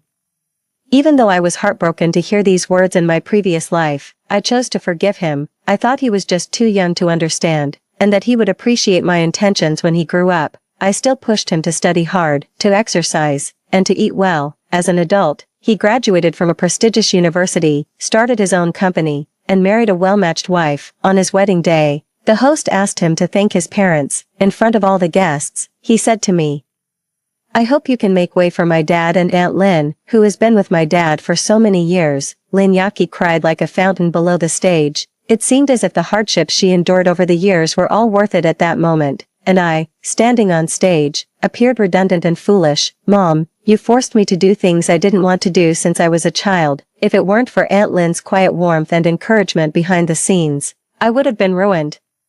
You and Dad had no marital affection left. Why keep occupying this position, making everyone unhappy?" I don't know how I managed to leave Zhou wedding in such a daze. All I knew was that after I walked out of the hotel, I was hit by a car due to jaywalking and then unexpectedly reborn. Watching my mischievous son at this moment, I nodded. "Okay, no homework." Joey ran, lying on the ground, looked up at me in surprise. Are you serious? Of course, I said calmly. Can I continue watching TV now? Not only can you watch TV, but you can also play on the tablet. Can I eat chips while playing? Joey ran asked, pushing his luck. Whatever you want. Why are you suddenly so nice to me? Joey ran asked in surprise. I just smiled and said nothing. An ungrateful wretch doesn't deserve my sincerity. Is it because you're afraid I'll only like Aunt Lynn in the future and not you? Joey ran said smugly. Whatever you want in the future, I'll support it. I said deliberately, pausing between each word, including your favorite Aunt Lynn. After satisfying all of Joey Ran's unreasonable demands, he became increasingly uncontrollable. The first thing he did after coming home from school was to play on his tablet. He played during meals. He even slept clutching the tablet. If he stayed up too late and couldn't wake up, I wouldn't call him. I let him sleep until he woke up naturally. If he wanted to go to school upon waking, he could. If not, I wouldn't force him. I let him indulge in his favorite snacks. I've had enough of handling everything myself. Even the maid couldn't stand it anymore and kindly advised me, Madam, by spoiling the young master this way, you're actually ruining him. How could that be? I retorted sarcastically. Forcing him to do things he dislikes would truly be the ruin of him. However, such days didn't last long before my son Joey Ran's unusual behavior started causing dissatisfaction at school. His homeroom teacher called me, saying that Joey Ran was being defiant in class, unabashedly telling the teacher, my parents don't bother with me. What right do you have to do so? I'm sorry, I really can't control him. If there's any issue, please contact my husband instead. I gave the teacher my husband's number. After hanging up, I continued with my beauty treatment. When I finished my beauty treatment and returned home, I found Josiu, who rarely comes home, standing in the living room. His face looked extremely unpleasant, his voice tinged with sarcasm. Shinshi, your tactics are getting more sophisticated, using our son to force me to come back. I did indeed want Josiu to come back. After all, calling him was useless. I can't remember when Josiu and I started having such a hostile relationship. We were clearly in love freely, married voluntarily, shared hardships, and started a business together. Once the company stabilized, I stepped back to focus on supporting my husband and raising our child. I devoted too much energy to our son, and by the time I realized something was off with Josiu, he had already emotionally strayed. His attention was on Lin Yaki, a 20-year-old intern at the company, youthful and delicate. I accidentally saw the messages between Josiu and her. Josiu wrote, you remind me of my wife when she was young. She was as lovely and delicate as you. And now? Lin Yaki asked, sending a curious and cute emoticon. Now, she's gotten plump, and sometimes being intimate with her feels a bit sickening. I never expected to be perceived that way by Josiu. That incident enraged me like never before. Feeling deeply insulted, I insisted on a divorce. Josiu didn't agree, explaining it was just harmless flirting and told me not to overreact. Both our parents tried to persuade me, mentioning our 2-year-old child, urging me to not hold it against Josiu this time. Josiu also swore he would not contact Lin Yaki again and immediately fired her to show his loyalty to me. Moreover, at that time, Josiu indeed hadn't had a real affair with Lin Yaki. Eventually, I chose to forgive him. I even began to reflect on whether I had indeed focused too much on our child, thereby neglecting Josiu and myself. As I tried to change, Josiu physically cheated. As I was at the hospital caring for Joey Ran, who suddenly developed a high fever, I called Josiu. He responded impatiently, enough, Shinshi, I'm just out for business entertaining. Stop finding reasons to force me back. Alone in the hospital with Joey Ran, I received a photo from Lin Yaki late at night. It was explicit. She said, President Zhou says even if you lost weight, you'd still be ugly, not delicate and cute like me. That moment made me realize, once a man cheats, he cheats. There's no distinction between emotional and physical. Once again, I demanded a divorce. This time, Josiu didn't refuse, but he insisted that Joey Ran must stay with him. At that point, for me, Joey Ran is everything in my life. I have poured all my love into him. He's only 3 years old, his world revolves around me, and without me by his side, he won't sleep until dawn. I can't bear to leave him. I've thought about fighting for custody in court, but I haven't worked for years and can't compete with Josiu. Our marriage has been entangled like this. He never gave up on seeking custody. I've always insisted on having it. As time went by, Joey Ran grew up, and I seem to have gotten used to this broken marriage. Sometimes, getting used to something can be truly terrifying. I deeply despised Josiu's infidelity, yet I ended up spending most of my life with him. Fortunately, fate gave me a chance to start over. I opened the drawer and calmly handed the divorce papers to Josue. When he saw the papers, he laughed sarcastically. Shinshi, I thought you had come to your senses after all this time without making a fuss. What's this now? Isn't the money I give you each month enough? It's not enough, I replied. How much do you want? Josue asked generously. Half of the company's assets. What are you thinking, Shinshi? Have you lost your mind? Josue was furious. The company was founded together by us and belongs to our marital assets. I've consulted a lawyer, and I am rightfully entitled to half, I asserted. And then, Josue said impatiently, unless we divorce, all this remains marital property, so isn't that what I'm doing now? I gestured towards the divorce papers. Josue scoffed dismissively and tossed the papers aside. I'm not giving you custody of our son, I don't want it. Josue looked up. Have you come to terms with it? I have, impatiently. Josue picked up the divorce papers again and started to read them seriously. I didn't ask for more than what I was entitled to. Furthermore, I willingly gave the custody of Joiran to Josue. Josue frowned deeply and put down the papers. Shinshi, you'd better not regret this. Giving up custody means you can't see our son without my permission. I know, once we divorce, there's no way we'll get back together, even for the sake of our son. Josue threatened. Sign it, I urged, not wanting to waste words with Josue. If I hadn't been kept away from him, the first thing I would have done after my rebirth was to seek a divorce from him. Seeing my resolve, Josue signed his name flamboyantly. Shinshi, you brought this on yourself. If it weren't for your constant pressure, considering our son and our years of history, you could have remained Mrs. Jo for life. It's you who didn't cherish that. Who cares? I said indifferently. In my previous life, maintaining a marriage with Josue was never about clinging to the status of Mrs. Jo. It was purely the bond of blood. Pack your things and get out of my house, Josue said as he threw the signed divorce agreement at me. My bags were already packed. I was just waiting to divorce Josue. I turned and walked upstairs. Joiran had also come home from school with Josue. Having been told by his teacher to reflect at home for a couple of days before returning to school, he had been hiding in a corner, eavesdropping on my conversation with Josue. Seeing me leave, he hurriedly followed. Are you really divorcing Dad? Joiran asked me. Happy now, I said lightly, carrying my luggage. No one will be there to boss you around anymore. You can do anything you want, I said softly. Aren't you afraid that after you divorce Dad, no one will want you anymore?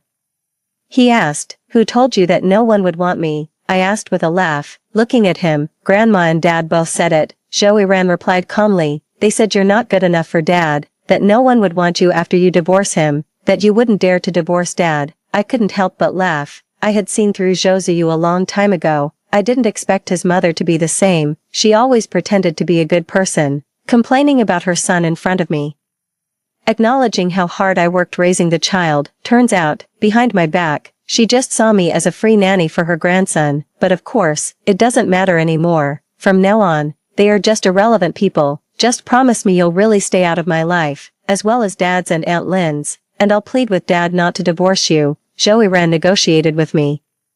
No need, I said, gently patting his head. Take good care of yourself from now on, because from now on, his growth has nothing to do with me anymore. I left, dragging 2 large suitcases behind me. I didn't look back. I moved into a nicely furnished apartment I had found in advance, near University A. I'm preparing to take the entrance exams for graduate school, to further my education. Josue and I were college classmates.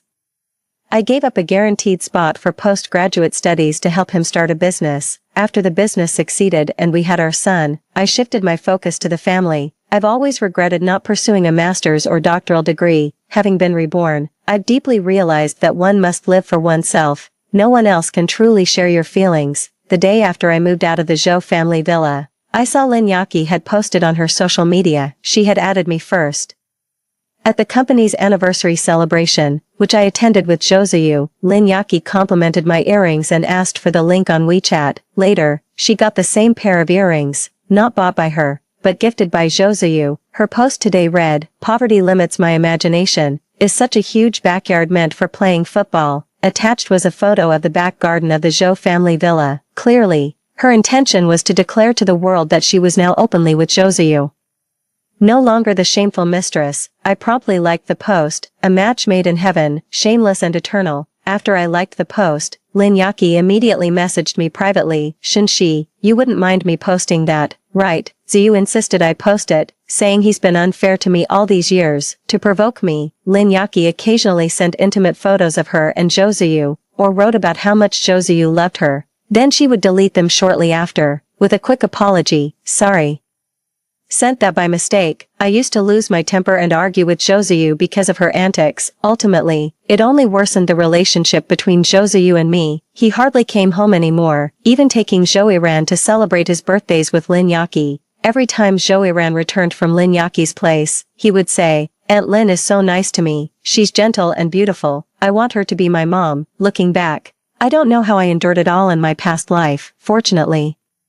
The pain was deep, leaving no room for attachment. I replied with a smile, why would I mind? Didn't I already give you a like? Are you showing off for Ziyu? Lin Yaki assumed that my divorce from Zhou Ziyu was just a spur-of-the-moment decision. I didn't want to deal with it anymore. It wasn't worth wasting time on such people. I was about to block Lin Yaki. Then she sent another message. You forgot to take something with you. Impossible, I check every day. There's no way I could have left anything behind. Lin Yaki then sent a photo. It was a box of condoms. I generously replied, I've given them to you. They're expired. Lin Yaki sent a laughing emoji and added, you haven't finished these from years ago. Ziyu uses several each day here. We can't buy them fast enough. Well, isn't that perfect? The trash I don't want. You enjoy recycling. Consider it making good use of waste. I replied calmly, who are you calling trash? Lin Yaki was instantly infuriated. As she furiously typed, I blocked her right away. Out of sight, out of mind. After blocking Lin Yaki, my social circle felt much more refreshing. With no more disturbances, I devoted myself entirely to my graduate entrance exam preparations. A month later, I suddenly received a call from Zhou Ziyu. He bluntly asked, Shinshi, where have you been hiding? If you didn't want to divorce, why the act? It's too late now. I then remembered. Today was the last day of the divorce cooling-off period. It was time to go to the Civil Affairs office to get the divorce certificate. I'm heading to the Civil Affairs office right now. I hung up the phone and didn't dare delay a second longer, pressing the gas pedal straight to the Civil Affairs office. Zhou Ziyu saw me arrive with a sarcastic smile. When we went to register for the divorce, we had agreed to meet at 10 o'clock this morning. It was already noon. And the staff at the Civil Affairs office had gone off duty. Shinshi, when you made me sign the divorce papers, I had said regretting it later would be futile. What are you trying to pull today? We must get divorced. Zhou Ziyu sneered. Fine, I agreed readily. I should thank you. If you hadn't stepped aside, I wouldn't have known how well Lin Yaki, despite her young age, could take care of children. When you looked after our son, it was chaos.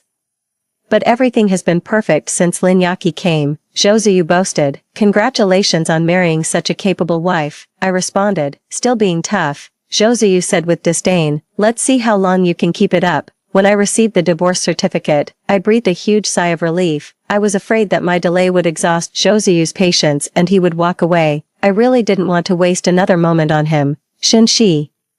Zhou Ziyu called out loudly behind me because I was leaving quickly. From now on, we have nothing to do with each other. If you ever regret this, I drove off, not wanting to hear another word from Zhou Ziyu. Now free, I felt even more motivated in my studies. Every day, apart from studying hard, I made sure to exercise regularly. I couldn't let myself end up with health issues like in my previous life. Half a year later, after relentless effort, I finally succeeded. During this period, Zhou Yiran called me, hesitantly asking, Mom, did you miss me? I honestly replied, no, because Mom has been very busy. Today is my 9th birthday. He sounded somewhat dejected. Happy birthday. I smiled as I offered my blessings. Don't you want to spend my birthday with me? Your father said that without his permission, I can't see you alone. Can't you ask Dad for permission? Zhou Yiran was somewhat agitated. No, I can't. Why must you always be at odds with Dad? Actually, Dad.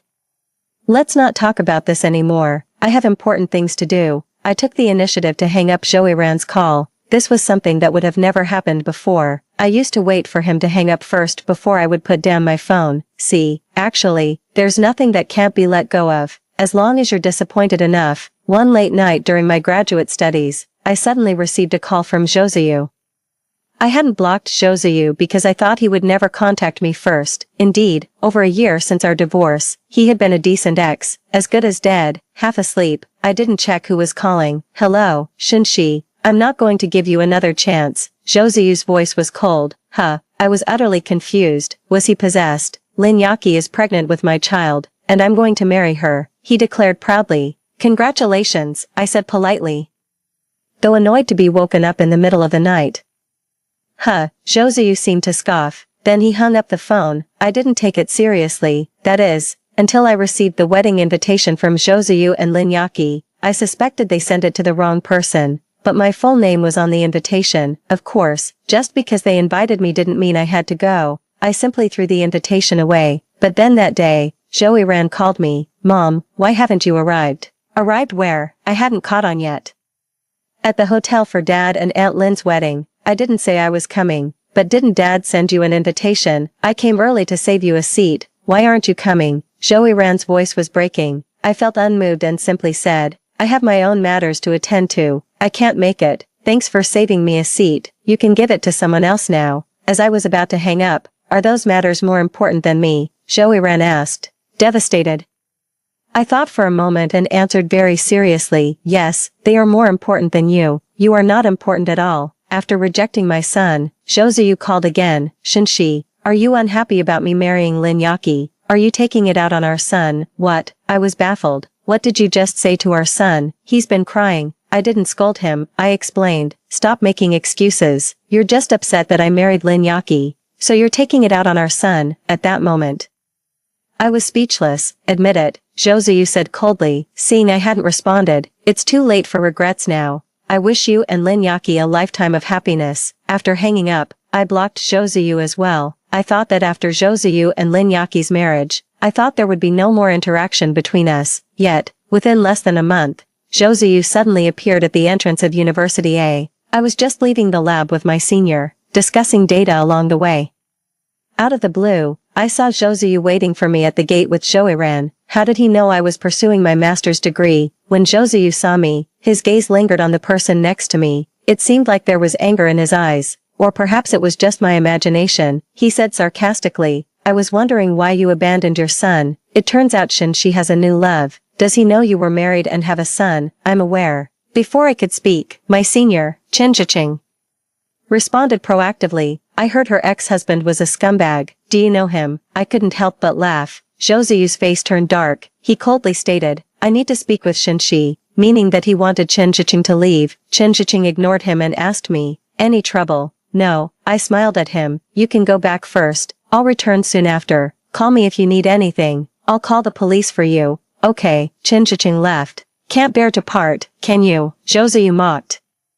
I shifted my gaze back to him. What do you want? Is it fun to block me? Zhou retorted. Why keep someone irrelevant around? I responded calmly. So you're abandoning your son too, aren't you? I glanced at Zhou Ran. Zhou Ran was looking at me with hopeful eyes. I smiled. It's him who doesn't want me, and I respect his choice. I didn't abandon you. Zhou Ran quickly said, I want to be with you forever. I approached Zhou Ran, noting he had gained weight, and said with a smile, have you forgotten? You told me yourself that you wanted Aunt Lin to be your mom, and now she is. Shouldn't you be happy? Zhou Ran's eyes reddened, and he seemed to be struggling. Zhou cut to the chase. Yaqi is pregnant and suffers from gestational syndrome, which makes her easily irritable. The doctor said she needs a quiet environment, so, during this time, our son needs to stay with you, but I'm very busy. The lab workload is huge.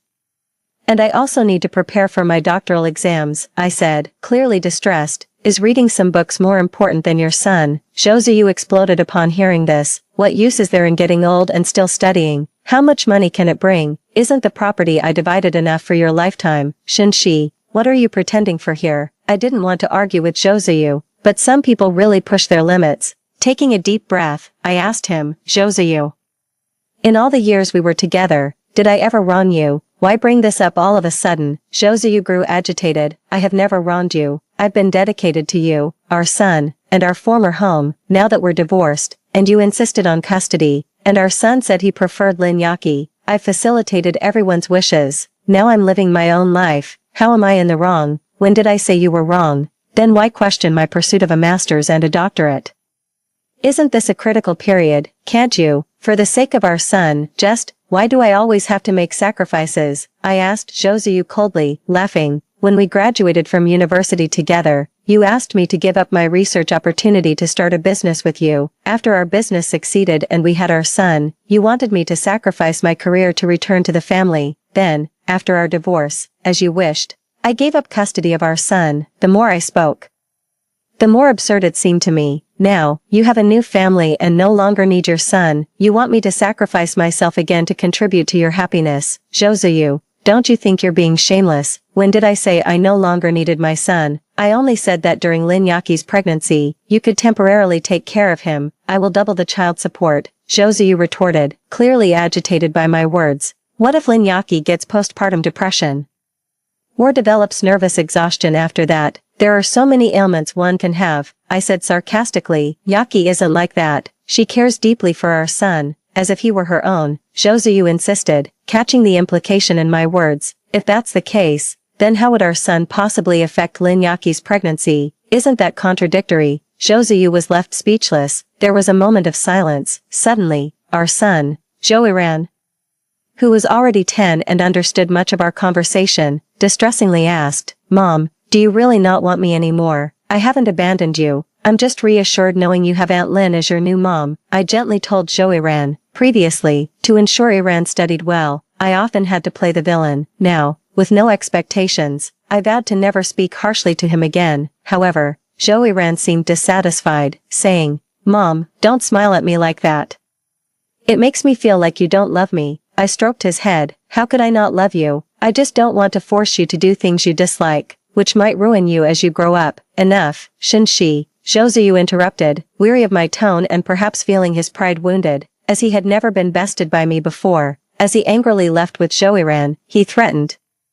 Since you don't care about your son, I won't ask you anymore. Don't expect him to recognize you as his mother in the future. I shrugged indifferently. Whether or not I tried, when he grew up, he would only recognize Aunt Lin, not me. Why should I suffer unnecessarily? I decided to focus on living the life I truly wanted. Even though it's exhausting every day, it's joyful and fulfilling. Treating oneself well can indeed lead to a good life, if not occasionally interrupted. Today, after finishing a set of experimental data, I looked at my phone, which was on silent, and saw several missed calls from unknown numbers. I returned the call, and it was Josué. Shinshi, come to the hospital. Your son had an accident and is injured. He's been hospitalized. I hesitated but eventually went to the hospital. Regardless of everything, Josué is still my biological son. Even if there's no affection, there's still responsibility. I just arrived at the hospital room door. I could hear the heated argument inside. Lin Yaki screamed, Josué, how long will it take for you to send your son away? If you don't do it soon, I might end up dying at his hands. It'll be a double tragedy. Look, Iran doesn't dislike you. Why can't you just leave him alone? He even broke a bone falling down the stairs, and you didn't show the slightest concern. Josué raised his voice too. So, what? You want to see me fall down the stairs next, if I die? You'd have a reason to get back with Shinshi and have your perfect little family reunion, right? Enough, Lin Yaki, stop being unreasonable. Iran needs to recover. Josué lost his patience. Well, I'll show you what being unreasonable is. Lin Yaki pressed aggressively. I'm laying it out today. Either you get rid of your son or I'll jump off a building with the child in my womb. Iran is only 10. Where do you expect him to go? Josué's voice trembled with anger.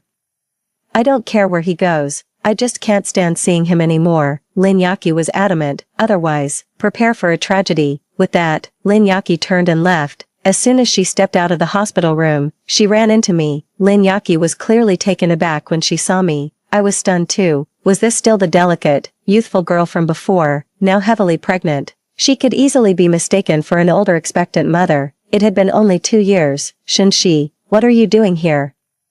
Lin Yaki was like a lit fuse, ready to explode at anyone. I heard from Josué that Iran was hospitalized, so I came to visit him. Are you here to see Iran or Josué? What? Trying to seduce Josué while I'm pregnant? Is she out of her mind? But her being irrational anytime and anywhere isn't surprising. Though I hadn't seen Lin Yaki in the past 2 years, but having been with Josué for many years, we share common friends occasionally.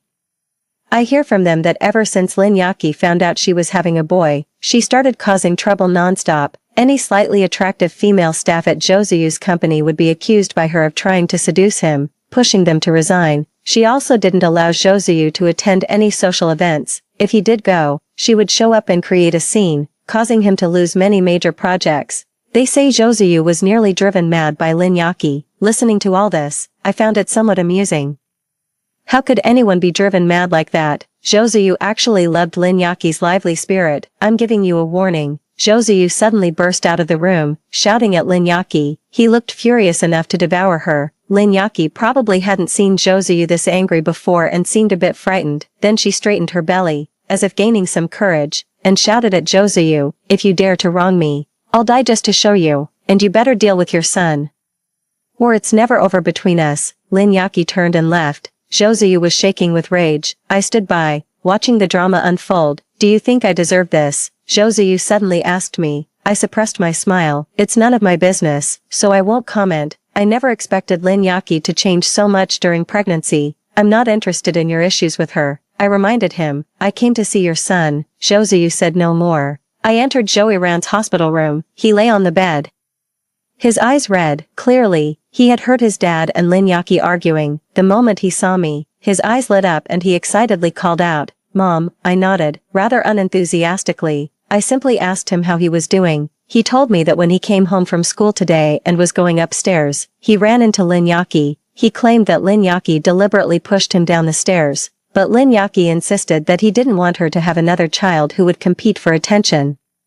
So he tried to push her down the stairs to harm the baby she was carrying. Lin Yaki acted in self-defense and accidentally pushed Joey Ran down the stairs. Joey Ran also said that Lin Yaki was very cruel to him, that her previous kindness was all an act. Ever since she married his father, she secretly hit and scolded him, calling him an unwanted wild child. She always forced him to eat chicken leg burgers, even when he didn't want to, saying that he only deserved such junk food.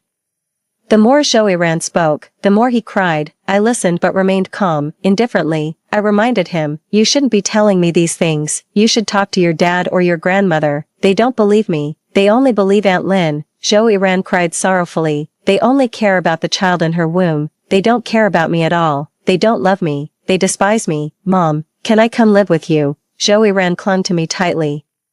"I'll be good and listen to you from now on. I won't say bad things about you anymore. Mom, I know you really love me. It was all my fault before. I shouldn't have spoken ill of you and disliked you. I was wrong. Can you forgive me?" Joey Ran kept crying. He was truly afraid that I didn't want him anymore. But the truth is, I didn't want him anymore. I gently but distantly pushed his hand away and said, "Iran, everyone must take responsibility for their choices. When you chose Aunt Lin, Mom had already left your world, but I regret it now. I know I was wrong. If you regret it, then you should change yourself, not try to change me." I said calmly, "My life now will not change for anyone, especially not for you and Josuyu." I coldly left Joey Ran's hospital room. There was no possibility of forgiveness, nor had I ever considered forgiving him. Shinshi, when did you become so cold-hearted? Iran is your own son. How can you just abandon him? Don't you feel that you owe him?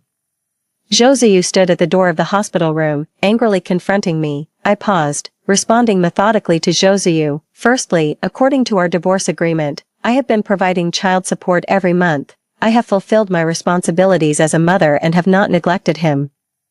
Secondly, Joey Ran is also your biological son, and you have custody, so you should be the one to manage your household affairs and ensure that Joey Ran has a comfortable living environment. Lastly, our marriage ended because of your infidelity. You have no right to say that I owe Joey Ran anything. If anyone owes him, it's you." Josuyu flushed with embarrassment. After a moment, he seemed to muster great courage and asked me, "Shinshi, must I humble myself before you?" I looked at him, puzzled. "By doing this, you want me to apologize to you voluntarily, to say that I regret divorcing you to marry Lin Yaki. Fine, I admit, I was wrong. I shouldn't have fallen for Lin Yaki's seduction back then. It was wrong of me to let her ruin our relationship and marriage, and to divorce you because of her," Josuyu said, his regret tinged with arrogance. He continued, "I promise you, once Lin Yaki has had the baby and the law allows, I will divorce her immediately and we can be together again." I remained silent, utterly shocked by Josuyu's words. I couldn't fathom how shameless a person could be to say such things so matter-of-factly. "I know you've been single these past 2 years, Josuyu added. "You've been improving yourself, focusing on your studies and keeping fit. Is it all just to make me regret, to make me see? So you think I'm living my life just to show you?" I couldn't help but laugh. "Shinshi, we're not getting any younger. There's no need to go through these motions, just take the deal. I'm not that patient. Joseu seemed uninterested in a drawn-out conversation. He said, I still have a large flat. You and our son can move there first. After I divorce Linyaki, you can move back into the villa. I didn't respond, just looked at Joseu and laughed. Joseu was getting frustrated. What are you laughing at? Are you that happy? I'm laughing at how someone can be so utterly shameless, shouldn't she? Joseu fumed. I don't know where you get the confidence from, thinking I would remarry a reckless man who's been irresponsible in his relationships and is arrogantly proud of it. Am I sick? You better watch what you're saying, shouldn't she? I'm only giving you this chance for our son's sake. Don't push it. Keep this wonderful opportunity for someone else. I can't afford it. I said emphatically, and I'm not interested. Stop being sarcastic. Joseu couldn't hide his anger. You don't really think that a divorced woman in her 30s with a 10-year-old child will be sought after by men? They're just playing with you. Which man would seriously marry such a woman? Why, you can remarry, can't you? I retorted. Are men and women the same? Can a man not change his ways and be valued like gold? What about women? Joseu was utterly scornful. So this was why Joseu felt no remorse about his repeated infidelities within the marriage. As a man, he was far too pleased with himself. I don't need your concern. Even if no man wants me for the rest of my life, I wouldn't consider you again. I flatly refused. Before Joseu could speak, I added, moreover, who said a woman needs a man to live? Why can't I enjoy being independent? I'm doing just fine on my own. Why should I serve someone else? Can't I spend money? Can't I enjoy my days? Do I lack arms or legs that I absolutely need a man? Joseu was left red-faced by my words. The more I spoke, the more amused I became, and I left laughing. I really don't understand how, in this day and age, Joseu's male chauvinism can still be taken for granted. In my past life, I must have had my head caught in a door to have put up with him for so long. After parting ways with Joseu on bad terms, he didn't bother me again. I successfully stayed on at the university to pursue my PhD. Continuing to explore the academic field I love, there was a college reunion. I initially didn't want to go, but my former roommate, who had always been persuasive, insisted, and mentioned Joseu wouldn't be there. He said there was a mess at home and that he couldn't come, so I agreed to attend the event. During the banquet, a classmate couldn't help gossiping. Did you guys know? Joseu was almost driven crazy by his mistress. Then he turned to look at me. Shouldn't she? You don't mind us talking about your ex-husband, right? Why should I mind? He's my ex after all, I said with a laugh. Well, I'm not holding back then, the classmate went on, revealing more. Joseu's mistress is really something, always causing drama, using her status as the mother of his child. She embarrasses Joseu in public, bans attractive female employees from his company, and even disrupts his business dinners. She's practically ruining his company. It said she's even trying to kick Joseu's oldest son out of the house to make way for her own son, but that's not even the main point. There's an even bigger bombshell. The other classmates were all curious, pressing him for more details. With exaggerated excitement, the classmate declared, the child born to Joseu's mistress isn't even his. Really? No way. How did they find out? Everyone was asking at once. When the baby was born, they did a blood type test, right? The son is type O, Joseu is type AB. It's impossible for him to father a type O child, so Joseu must be furious, right? This is like being cuckolded, and to think his mistress has been so brazen because of this child. Joseu might as well have killed her, exclaimed the classmate. I heard Joseu almost did kill her, and now they seem to be going through divorce proceedings, because he hit her. I heard the divorce is going to cost him a lot. Listening to all this, I thought. Who says there's no justice? My roommate cheekily asked me, hearing all this gossip. Don't you think coming here was worth it? I nodded. Indeed, it was quite satisfying. However, just as the reunion was about to end, nobody expected Joseu to suddenly appear. We had been talking about him all evening, and seeing him in person made everyone somewhat awkward. Is it over? Joseu appeared quite composed. It's over. The class president hurriedly replied, sorry, I was held up by something. No worries, let's catch up another time, said the class president straightforwardly. Normally, we might have stayed longer with Joseu, but this time we just dispersed. Joseu didn't say much else. Classmates began leaving one after another. I had drunk a bit and didn't drive, so I was standing by the roadside hailing a cab. I'll give you a ride. Joseu rolled down his car window. No need, I refused. Come on, it's on the way. Really, no thanks, with no other choice. He stopped the car and came over to me. I pretended not to see him. You must have heard about how Linyaki played me. Zhou said. I just heard. I didn't hide my amusement. It's really quite funny. Today, Lin Yaqi and I officially divorced. Zhou looked at me. I didn't respond. After all, it was none of my business, and I wasn't interested. Last time, I wasn't sincere enough. Zhou suddenly said in a subdued tone. I've regretted it for a long time, just couldn't swallow my pride to ask you. Looking at him, I found it amusing. You can swallow your pride now. What? Suddenly no one wants you? Aren't men considered priceless once they've truly changed? Shinshi, I admit I was harsh before, but I never intended to hurt you.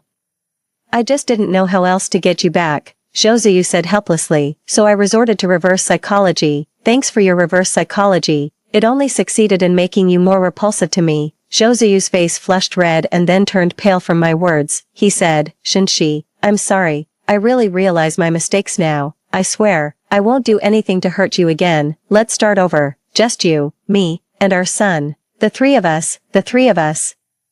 How could he even dare to say those words? I could barely contain my disgust. Come back home with me. Zhou reached out to me. I skillfully avoided his hand. Zhou, somewhat embarrassed, continued, our son is waiting at home. He's really missed you these past few years and regrets the things he said to you. It's not just him, I have regrets too. So, can you forgive us just this once? I can't forgive you. I shook my head. My response was firm. Shinshi.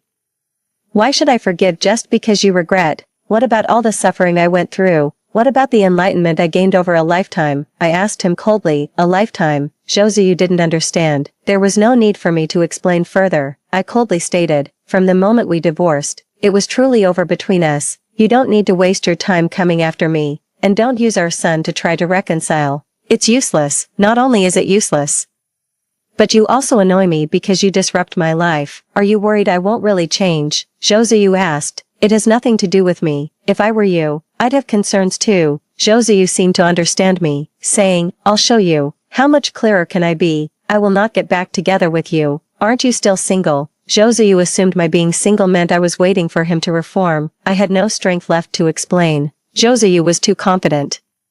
He thought that just by turning around, I would definitely be waiting there for him. Let him think what he wants. Eventually, he'll realize that I've long moved on, far beyond his reach and unworthy of me. Half a year later, at the centennial celebration of University A, all alumni of University A were invited to attend. The campus was bustling. As a distinguished alumnus, I stood at the podium in the grand auditorium. The hall was packed, including Zhou among the audience. He probably couldn't believe that I was standing on such a prestigious and significant platform. Behind me on the big screen were all my academic achievements over the years, achievements that would leave a permanent mark in the university's centennial history. After my speech, thunderous applause filled the hall. I thought I heard someone shouting, Senior sister, you're amazing. I smiled and bowed before leaving. Walking through the campus, many students came up to me, wanting photos and autographs. After finally managing to send off waves of students, I saw Zhou and his much-grown son, Zhou appearing before me. Zhou excitedly said, Mom, I just saw your speech in the auditorium, and I'm so proud of you. Everyone around was saying how incredible you were. I smiled faintly, offering a polite thank you before turning to leave. Shinshi, Zhou called out to me nervously. I looked back at him. His eyes still carried a look of surprise, as if he couldn't pinpoint when I had started to change. I had become completely different from the middle-aged woman he remembered, who used to revolve solely around him and our son. He sincerely expressed, You were really impressive today.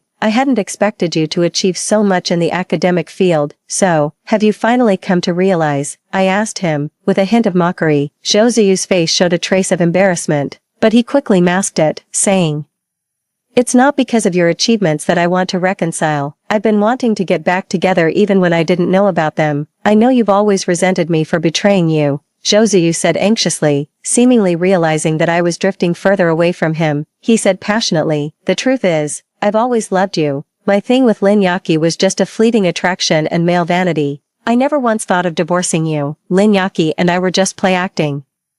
It felt like the biggest joke I had ever heard in this life and the past one, but I did not interrupt him. Zhou continued regretfully, The reason I insisted on having our son's custody was to avoid divorce, knowing you wouldn't bear to part with him. But I never expected you to actually give up the custody, leaving me no choice but to agree to the divorce. After the divorce, I never intended to be with Lin Yaqi. I've been waiting for you to come back. I even took precautions every time I was with Lin Yaki because I never thought about having a child with her. So, I should be grateful to you for the magnanimous act of using protection while betraying me emotionally and physically. Lin Yaki said she was pregnant, and I didn't think much of it, never suspecting she might be cheating on me. I thought the contraception just failed, Zhou said, still unable to hide his anger. He paused for several seconds before continuing. When Lin Yaki insisted on a commitment, I actually didn't agree. Do you remember that night I called you? If you had just said not to marry Lin Yaki, I wouldn't have, but you said nothing, and in anger, I agreed to marry her. Even on the day I married Lin Yaki, I was still waiting for you to stop the wedding. If you had come, I would have chosen you, but you didn't. I had no choice but to marry Lin Yaki. Listening to Zhou's so-called love for me was really hard to assess. He continued in agony. After marrying Lin Yaki, she caused endless dramas, making me a laughingstock in the business world. That's when I truly realized how good you were to me, how tolerant. I even wished I could divorce her immediately and get back together with you, but she was pregnant, and legally I couldn't divorce her, so I hoped you would wait for me. I even thought about using our son to win you back, but you kept refusing me. Do you know how scared I was? I was terrified of never being able to find you again. Zhou's eyes were reddened, yet, I found it utterly ridiculous. At least, I never felt his fear then. He still acted superior in front of me. Later, Lin Yaki had a son, but he wasn't mine. I was extremely angry yet relieved. I could finally divorce Lin Yaki and be with you. Zhou looked at me with hope in his eyes. Shenshi, I'm sorry. I used to be terribly wrong. From now on, if I ever do anything to hurt you again, I'll cut off my own legs. Mom, I'll be good and listen to you from now on. I won't break your heart again. Zhou ran followed with a promise. I watched the father and son. I saw their remorse, their deep affection, and their anticipation. Yet, I remained unmoved. Seeing no response from me, Zhou spoke again. Shenshi, won't you come back to us? Let us make up for the hurt we caused you. Okay, no need. I shook my head. I've healed from those wounds a long time ago. I don't need them, and I certainly don't care for them anymore. Shenshi, Zhou, don't you think that you're no longer worthy of me? I cut him off, mocking his presumptuousness. Zhou quickly tried to clarify his stance. Shenshi, it's you the person I like, whether it's the you from the past or the you now, regardless of whether you're outstanding or not, and why should I, being so outstanding, settle for scraps? I asked him with a laugh, not sparing him any dignity. His face turned red, probably out of shame. Still, he didn't give up. He said, Shenshi, haven't you always been single? So, being single is his reason to assume I would come back to him. I smiled and turned my gaze away. Shinjichen quickly came to my side and naturally wrapped his arms around me, clearly eager for my acknowledgement. He casually greeted Zhou and Zhou, ex-brother-in-law, and big son. Zhou's eyes were fixed on Shinjichen's hands around my waist. Shenshi, to reject me? Did you have to pick just anyone? It's not just anyone. I knew what Zhou was about to say, but I ran out of patience and spoke bluntly. I've been single for so many years because I enjoyed being alone. Now, I'm not single because I find this man worthy enough to start a new marriage with. I watched as Zhou struggled to accept this, then twisted the knife a bit more. So, my being single or not has nothing to do with you. It's about my own choice. And you, in my heart, are just a nobody. With that said, I left, arm in arm with Chen Zhiqing. As we were leaving, Chen Zhiqing suddenly turned back and said, Shenshi is pregnant, with twins. He knew exactly how to strike at the heart. I didn't look back at Zhou and Zhou expressions. I only faintly heard Zhou asking Zhou with a sobbing voice, Dad, does Mom really not want us anymore? Yes. Zhou's voice was restrained. She really doesn't. She hasn't for a long time. It was him, who had been deceiving himself all along. Story 2. People always said Zhou Qingchuan was indifferent and aloof, but he pursued me like a dog for 10 years, until I was pushed into a raging fire. He didn't hesitate to abandon his fortune worth hundreds of millions and followed me into the inferno, reborn into this life. I decided not to be the bad woman who kept him hanging, and instead devoted myself wholeheartedly to treating him well. Unfortunately, it seems he was reborn too. Lin Huan, do you still want to treat me like a dog like in your past life? Huh, I was cornered by him, forced to sign a divorce agreement. He said he would never want me in this lifetime, absolutely never. When I was 11, someone cruelly broke 5 of my fingers. From that moment, I vowed to become someone at the pinnacle of this world, by any means necessary, without scruples. Later, I did many wrong things and eventually, I was retaliated against and pushed into a fire. As I was being swallowed by the flames, I thought of nothing. But then, a white figure burst into my view and held me tight. It was Zhou Qingchuan, my husband, the man who loved me so deeply, a man without any blemishes in his life except for me. As we turned to ash, I thought, if there is another life, I swear I'll dedicate my heart and soul to only being good to him. 2. This is the divorce agreement, sign it. The flickering lights made my thoughts swirl. The man standing opposite lowered his eyes, hiding the coldness in his gaze. Zhou Qingchuan, don't be like this. I tried to grab his hand, his veins throbbed, and he quickly withdrew his hand. This was the first hour and 41 minutes of my rebirth. Suddenly, I felt an inexplicable sense of relief. Zhou Qingchuan finally realized I was a bad woman who deceived him out of his money and emotions. He didn't want me anymore. 3. I sat in a cake shop. Looking through the thin glass, watching two figures swaying in the opposite school building, Zhou Qingchuan surely didn't know I was secretly watching him explain a problem to that girl, who was nearly clinging to his sleeve. Yes, in this life, Zhou Qingchuan should know who is kind and who is innocent. But still, I propped up my chin and sent a message to that girl. Xiaomiao, how are you seducing your brother-in-law? 4. Lin Xiaomiao is my younger sister, to be precise. She is the real daughter, and I am the fake one. I was picked up by Lin's mother on a stormy day when I was 12. Everyone thought it was a coincidence, but it wasn't. To make Lin's mother find me pitiful on that rainy day, I deliberately broke my own leg. I wanted glory and wealth, to be above everyone else, to never taste that bone-deep humiliation again. When Lin Xiaomiao was 16, she was found and brought back to the Lin family. She was always kind, innocent, and pure. The things I had to break my bones to achieve, she obtained without doing anything. I hated her. I wondered why she didn't have to fall into the mire and taste the pain. 5. I am such a wicked and bad woman. So, in my past life, I suffered a lot. Perhaps, Lin Xiaomiao was really like what those people described. She was like a goddess, so I must have angered the gods. In this life, the only person who loved me also abandoned me. I curled up on the sofa, staring at the divorce agreement on the coffee table. Zhou Qingchuan, are you coming home tonight? This message lying in my phone had gone unanswered for 4 whole hours. Zhou Qingchuan's disposition was always indifferent. His friends always complained that he is as cold as ice. But in my past life, I never felt that way. To me, he was like my dog. He would come whenever he smelled me, always rubbing against me, ready to hold my hand the moment it was free. Forget not replying to messages. If I said one thing, he would respond eagerly with 10, but now, a message popped up, and I thought it was from him. I hurried to check, but it wasn't. It was from Lin Xiaomiao, a message accompanied by a picture. Sister, I didn't mean to seduce your husband. I just want to help manage our father's company. So your husband was just introducing me to some people. In the photo, the girl stood next to him with a charming smile. They looked like a perfect match. I must have called Zhou Qingchuan a dozen times. He didn't pick up, and eventually, he just blocked me. Actually, Zhou Qingchuan was never good with social niceties. He was all about academia. In my past life, to take some shares of my father's company from Lin Xiaomiao, I asked him to help me win over those in the pharmaceutical industry. He did it without a word of complaint. I never considered that he was a professor from a prestigious university, too dignified to bow down and beg favors from those people. I only remember one incident from my past life. I was discussing a partnership and got drunk, so I called him to pick me up. The private room was filled with influential figures, and as I leaned against the sofa, I watched his pale figure approach step by step. Come here, calling him over as if teasing a dog.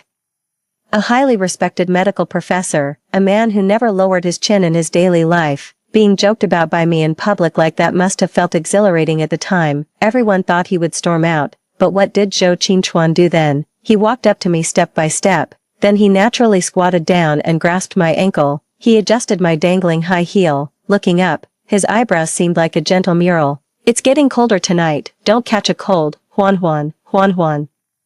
He liked calling me that, but after being reborn, he never called me that again. I'm a light sleeper, so I woke up the moment he came home. I lay there, wanting to see what he would do seeing me completely unguarded, but he just walked past me, not even willing to cover me with a blanket. I sat up and threw the divorce papers at his back. The man paused, his spine attractively visible. Don't damage it. If I have to draft it again, you won't get as much. Under the moonlight, I sat there watching him, his tone calm, a shadow of a cloud hid in his pupils, mixed with obscure coldness. I won't sign. I stared at him intently. He seemed to expect it, nodding. Okay, then we'll go to court. Zhou Qingchuan, you bastard. I lunged at him, trying to grab him, but he subdued me easily. Under the curved moonlight, he pinned me on the couch. His hand gripped my neck, not gently at all. I bit the base of his thumb. He seemed not to feel the pain, but suddenly, he let go.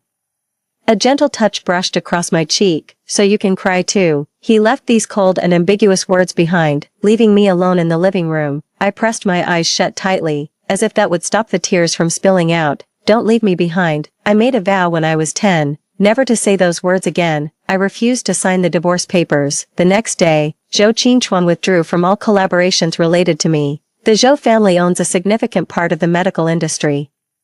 And he is a top scholar in this field. I admit, in my previous life, I married him for profit. I knew he didn't want me anymore. But still, when I found out he had shifted all the projects to collaborate with Lin Xiaomiao, my heart felt a dull pain, although I also felt this was just, in my previous life, he truly saw through me. Lin Xiaomiao was so pure and clean, unlike me, who was accustomed to achieving goals through dirty means. His withdrawal from the collaboration served as a warning to others in the field, and suddenly, I found myself completely isolated. I decided to try and win Zhou Qingchuan over again. Zhou Qingchuan, are you at school? I made some lunch. Can I bring it over? I didn't dare to hope that he still had feelings for me, but I genuinely hoped he could remember our past and not be too ruthless. Staring at my phone, which showed no response, I felt my face thickening with shame after yesterday's quarrel. When it came to matters of benefit, I still had to beg. I planned to cook him a delicious meal and deliver it personally. Then I realized a problem. I had no idea what Zhou Qingchuan liked to eat. On the contrary, he probably knew my likes and dislikes by heart, as feeding me all sorts of delicacies was his greatest obsession in his previous life. I wasn't that delicate, but I enjoyed being capricious in front of him. Zhou Qingchuan, this noodle is too hard. Zhou Qingchuan. Who would eat such soft noodles? Zhou Qingchuan, I don't like spicy food. Zhou Qingchuan, when did you start cooking so blandly? He only got angry with me once. His dark eyebrows and eyes stared at me intensely, his tone cold and serious. Huan, do you think I will always stand by your side? I looked down at my manicured nails and told him, then you can leave. That was my response. And he really did leave, in sub-zero weather. He stormed out without his coat, probably fuming with anger.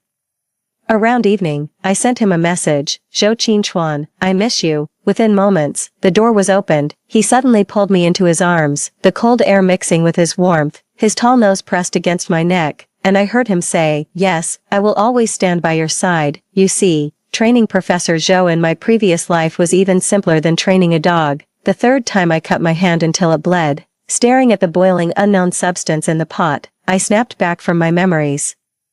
Realizing that I was not talented in cooking, I ended up ordering takeout from Linchuan Pavilion, and transferred it into my own thermos. After all, there wasn't much difference between home-cooked and takeout. Probably. Sorry, sister, I didn't know you also brought lunch for Teacher Zhou. He has already eaten the meal I made. Lin Xiaomiao stood in front of me, visibly flustered and panicking. Call him brother-in-law. I smiled at her, noticing her hands tighten within her sleeves. Zhou Qingchuan, I stood in front of the man who was eating his meal, head bowed, ignoring me. I took the chopsticks from his hand and replaced the lunchbox in front of him with mine. He stared at the dish for a moment before finally fixing his deep, dark eyes on me. Look, I extended my hand, covered in band-aids, towards him. I got these cuts while cooking for you. It took me a long time. Won't you eat my cooking? I met his gaze calmly, yet it felt as if I was on the verge of shattering.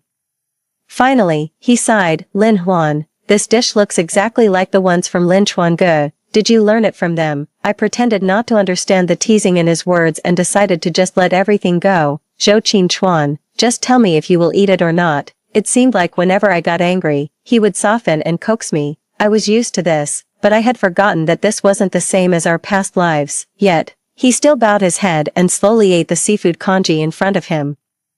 Obediently, just like the Zhou Qingchuan of our past life who would do anything I asked. After finishing, he watched me as I bent over for the first time to clean up the lunchbox. Lin Huan, he called my name, clear and refreshing like a stream. I'm allergic to seafood. After 2 lifetimes, you still can't remember. Shocked, I looked up at him. His usually pale wrist was now noticeably red and rashy, plainly visible to me. Is torturing me to death the only thing that makes you happy? Zhou Qingchuan had a severe seafood allergy, from the redness starting at his wrist to his incessant coughing and eventually difficulty in breathing. It only took a few minutes. How could you let him touch seafood at all? The doctor said if we had brought Mr. Zhou in any later, he might have died. Sister, how could you not know about this? Why didn't you know? At the hospital door, Lin Xiaomiao looked at me with teary eyes, her voice tinged with a cry. She liked Zhou Qingchuan. I knew that, otherwise, I wouldn't have given him a second glance in our past lives. Well, he drank it himself, didn't he? I weakly defended myself when the door to the hospital room opened. The nurse nodded, indicating the patient was awake. Through the slightly open door, I saw Zhou Qingchuan sitting on the bed, looking at me. It seemed he had heard every word of my feeble defense. His gaze was empty, void of anything, even disappointment. Lin Xiaomiao rushed to his bedside. Mr. Zhou, how are you? I followed, but the man, silent for a long time, suddenly coughed. Lin Huan, his voice was low, his dark eyes staring straight at me. My heart skipped a beat, and I instinctively walked towards him. Can you never appear in front of me again? This was Zhou Qingchuan's request. I don't know why my reaction was even more intense than his. I stormed out of the hospital room, slamming the door behind me. Yes, I manipulated situations. I was heartless. I was utterly wicked. But why? Why couldn't he still stand by my side? Why couldn't he just stand by my side, no matter what kind of person I was? He chose Lin Xiaomiao over me. When I got home, I happened to spot the stuffed toy lying on the sofa. It was a limited edition dragon that he won for me before we got married. He thought of it as just an ordinary gift. Back then, I had no clue that to win this dragon, he had scoured 5 malls and emptied 4 claw machines. In the end, he presented it to me in a bar. That day, I had him drink a lot. His ears turned red, slightly tipsy. He pulled out the dragon from behind his back. Lin Huan, he called my name. Can you look at me? He hid behind the dragon, waving its claws at me. Can I stay by your side, even if, it was a faint sigh, barely audible next to me. He threw away all the dignity of being Zhou Qingchuan. Even if I have to be the backup, that's fine. It turns out, memories really do haunt you in the dead of night. As I stood at the door of Zhou Qingchuan's hospital room past midnight, that's what I thought. The night was silent, the curtains barely covering the window. I stood beside his bed, looking down at the man who seemed restless even in his sleep. Zhou Qingchuan's face, undoubtedly, had the charm that made college girls daydream about him. With his high nose bridge and sharp brow bones, he always carried an air of pride. How come? He's been entangled with me for most of my life. I unconsciously leaned closer, only to find myself caught in his cold, deep gaze. He had woken up at some point, leaning against the headboard, watching me. His look was so cold, I instinctively stepped back. Have you finally grown to dislike me? I sniffled. For some reason, under the dim moonlight, I suddenly found myself smirking at him with a bit of self-mockery. Surprised, he said, clearly biting each word, shouldn't I dislike you? I felt a dark sharpness expanding around him. He sat up straight, his earnestness heartbreaking. You're so selfish, so utilitarian, always resorting to the lowest tactics. Shouldn't I dislike you, Lin Huan? But so what, Zhou Qingchuan? Are you telling me you just found out I'm like this? For some reason, tonight I was easily provoked. The night was uneasy, and for the first time, I wasn't so effortlessly poised in front of him. I grabbed his collar, feeling his anger too, as the blue veins on his neck stood up prominently. What's wrong? You don't want me anymore. Or do you think Lin Xiaomiao is better? That's why you're so affectionate with her. Let me tell you, even if we divorce, I won't let you have a happy future.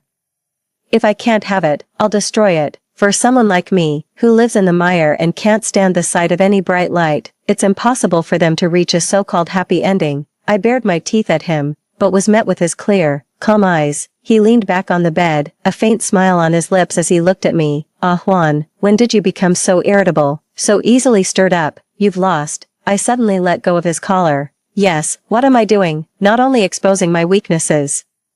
At this moment, if I wanted to find a way to get through the current difficulties, the best solution would be to appease the man in front of me. In my past life, I was adept at this, but looking at the man who now sat composedly before me, my throat felt clogged, and I couldn't speak. After a while, I swallowed the words, please, I beg you. Instead, I said, fine, just you wait, Zhou Qingchuan, I can do just fine without you. Also, I will not lose, refuse to lose, and absolutely cannot lose.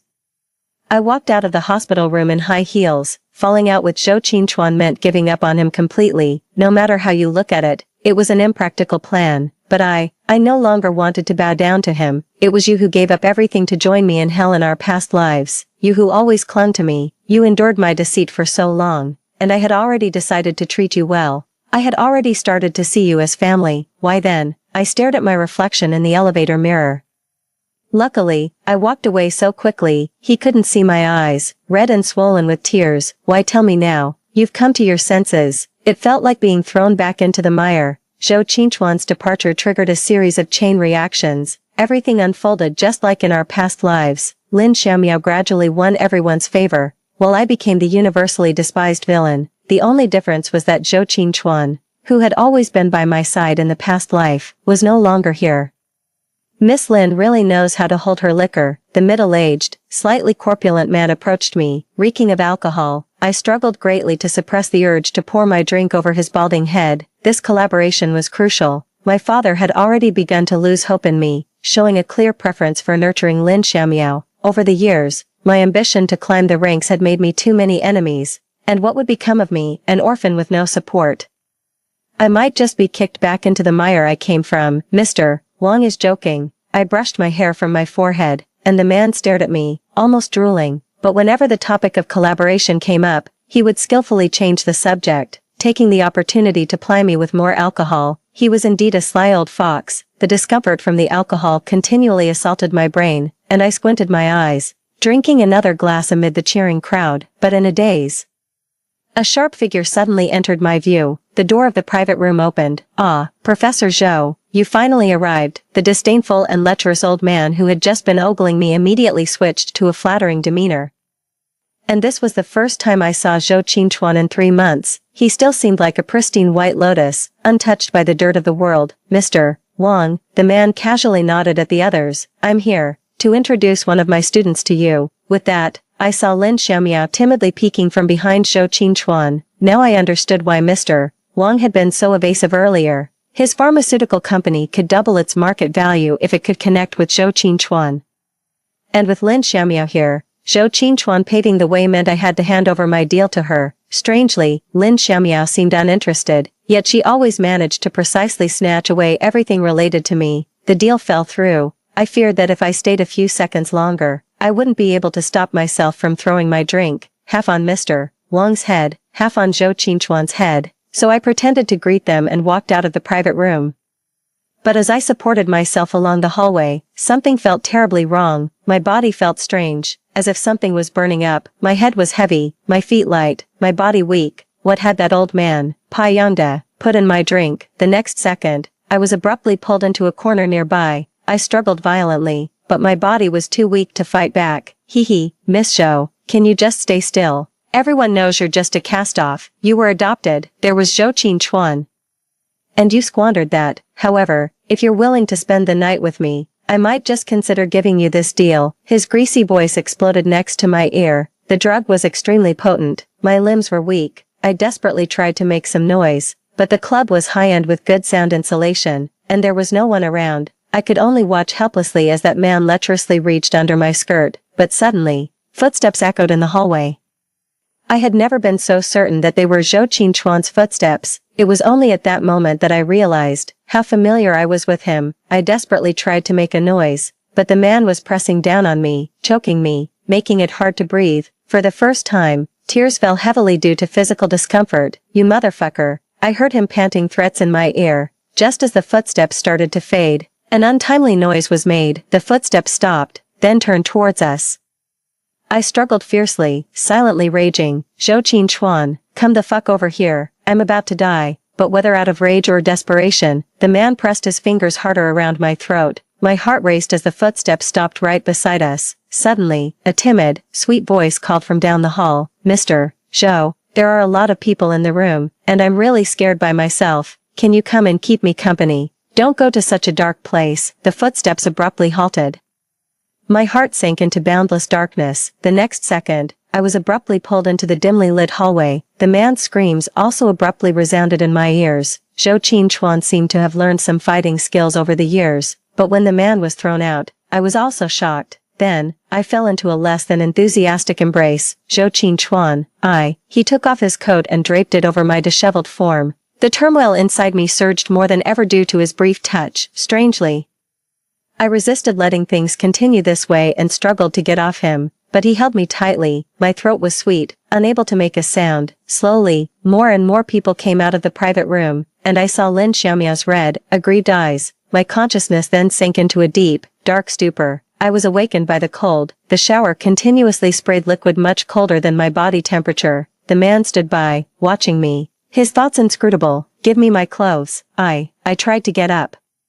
Finding my limbs powerless, his touch sparked a shiver. I abruptly shook off his hand. In fact, in my past life, I always treated Zhou Qinchuan this way. Temper is nurtured, and in my past life, his indulgence almost let me do whatever I wanted. Mr. Wang gave you a very new drug. Are you sure you can walk out? He looked down at me, his expression ambiguous. I worked in drug research and understood the lingering effects and antidotes for such drugs, and now, the perfect antidote was right in front of me. If it were the me from my past life, I would have clung to him by now. But now, I hesitated. Suddenly, the sound of a belt unbuckling lightly echoed. I shivered, then the clear water splashed lightly. He grasped the back of my neck. The kiss came suddenly. Here, I'll skip the part about the antidote's effects wearing off, which nobody likes to read about. It felt like I was being rescued from a torrential sea. My mind started to regain a slight semblance of clarity, and then, with all the reality of the moment, I slapped him hard across the face. His head turned sharply to one side. Zhou Qinchuan's features are strikingly handsome in an aggressive way, his eyelashes extraordinarily long. From my angle, they were dotted with fine droplets of water. He let out a laugh, like a flower suddenly blooming in ruins. You really know how to use and discard. The sound of trickling water still echoed around the bathroom. Through the shimmering reflection, I looked into his eyes, hiding countless secrets. Zhou Qinchuan, why did you guide Lin Xiaomiao? Whether it's because you pity her past self, or you genuinely fell for her. Zhou Qinchuan, if you have her in your heart, when it comes time to choose between us, don't choose me. I'm not someone who is very emotional, even after pondering most of my life. I still don't understand what liking someone truly means, but I view everything the same way. I want it all, the very best. If he is distracted, then he is worthless to me, and I am not lacking in worthless things. Lin Huan, his eyes clouded over with darkness, impenetrable. We've both been given a second life. We both know what the best path forward is, don't we? What? Is your logic telling you not to repeat the mistakes of your past life? Then just leave. I splashed water at him. He didn't dodge. Instead, he continued to look at me with those pale, sad eyes. Ah Huan, he called me, the name lingering on his lips, grinding away disappointment and resentment. It's not me who's repeating the same mistakes, it's you, stubbornly following the same dark path, unwilling to repent. Right, I froze, panic slowly magnifying within me. The man stood up, the world outside so dark, tied to his shadow. His gaze rested on me, my thoughts in turmoil. Next time don't let Director Wang handle things, he's too careless. He didn't dispose of the medication packaging properly. In the quiet of the bathroom, I listened to his every word, striking deep into my heart. That medication came from your lab, didn't it? He couldn't have known the formula before our collaboration. Today, so many saw me protecting you, that should be enough for you. With those words, the man left the bathroom. I lay alone in the bathtub, half submerged in darkness. I looked up, staring at the gloomy ceiling. Yes, that's enough. I can't lose. Director Wang might look a decade or two older than me, but he was actually my college classmate. Everything today was orchestrated by me. I gambled on whether Zhou Qinchuan would save me publicly. If he saved me, it would prove that our relationship wasn't as fractured as it seemed. And I could use him again as a leverage for my comeback. I won the bet. Now, there are probably many partners eager to contact me and restart collaborations, but why am I so afraid? The way Zhou Qinchuan looked at me when he left, I suddenly realized, my heart. It turns out I can also be so disoriented and panicked because of his disappointment. Destruction at the root is the relentless redemption of the soul. Why do villains in movies and dramas live so long? Perhaps they are just like me, shameless.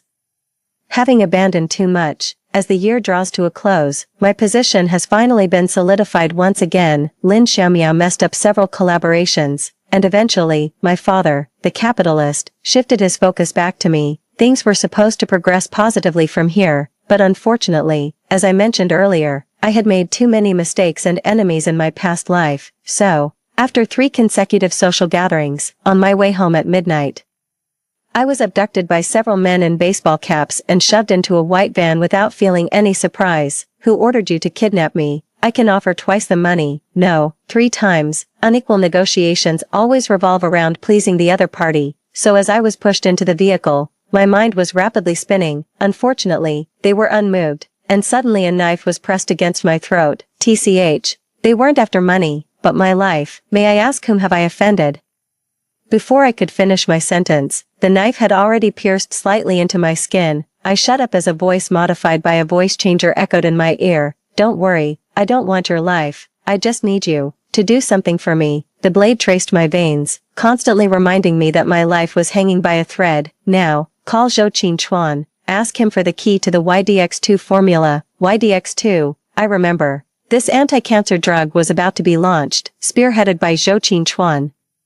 Its release could potentially revolutionize the fields of medicine and pharmacy. Unfortunately, in my past life, both Zhou Qingchuan and I died on the eve of its launch. I was killed in a car accident on the way to the launch event, and he died running into the blazing inferno to embrace me, disregarding his own safety. We're not buddies. I'm just his ex-wife. Do you think I can get something so important? But hearing the kidnapper's demand almost made me laugh. It might be the illusion I created that deceived them, making these people think that Zhou Qingchuan was still the same person I could summon or dismiss at will. Only I knew that even if I died now, it wouldn't cause him a ripple.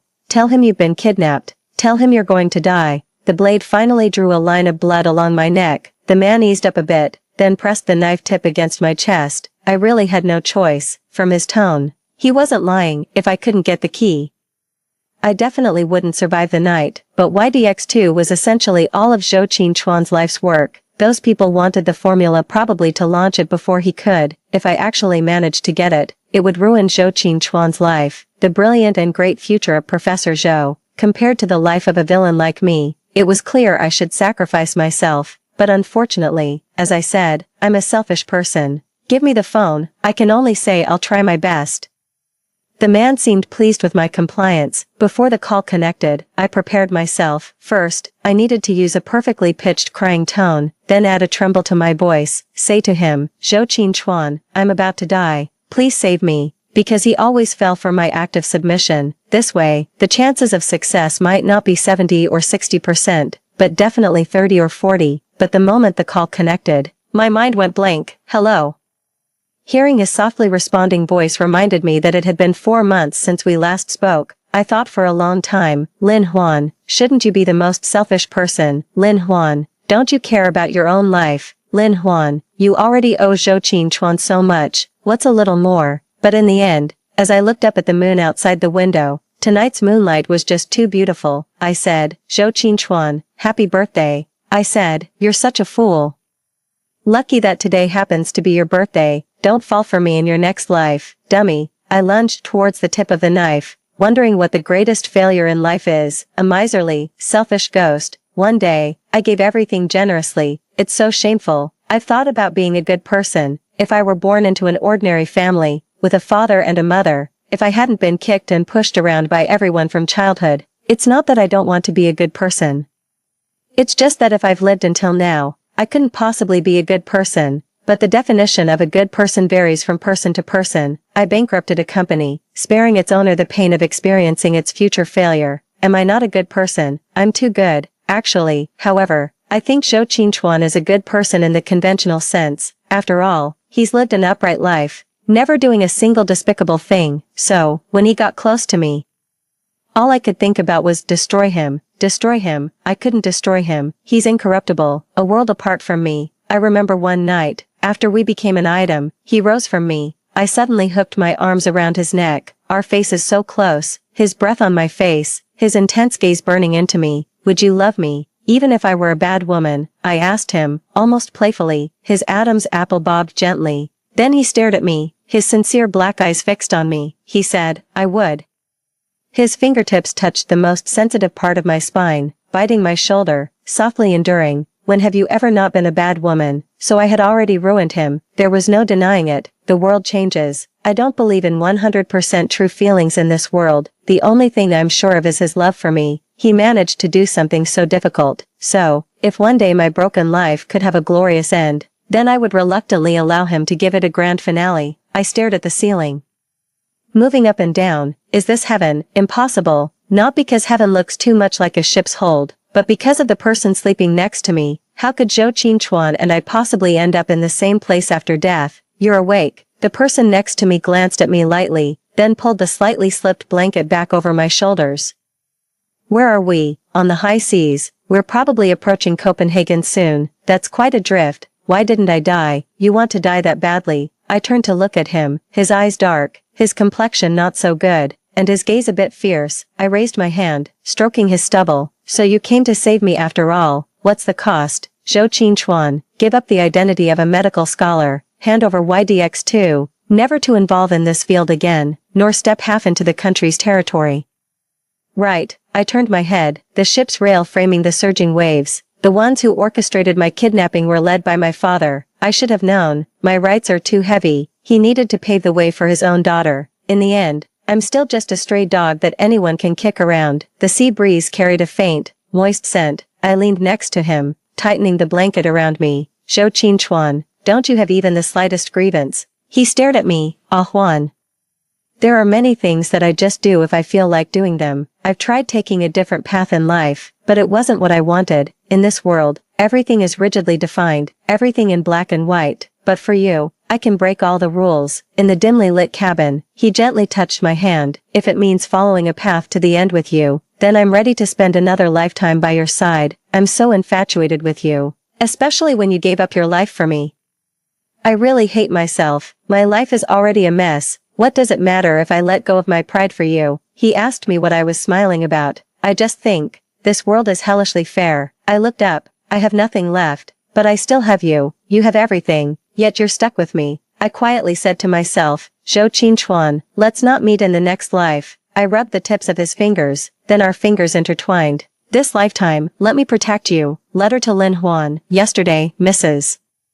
Smith next door told me she saw you pacing at the garden gate for a long time before heading home. This morning, you rushed out of the door without a word, using grocery shopping as an excuse. I think you must have heard the news from across the ocean. YDX2 is indeed my life's work, and I had anticipated the unprecedented success it would bring to the Lin family. To be honest, I find the torment of not having spoken to you for 11 whole hours far greater than seeing my efforts used by others.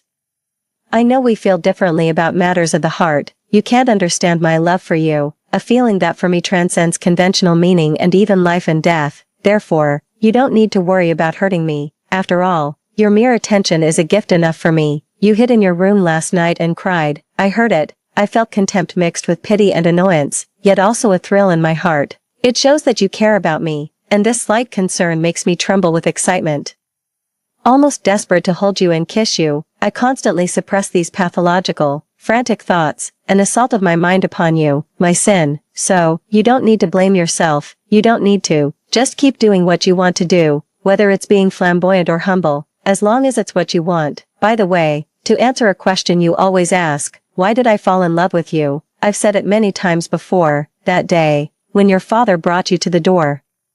Your brown scarf gently slipped from your shoulders. I saw you. What I mean is, loving you needs no reason. Because it's you, there's never been a reason.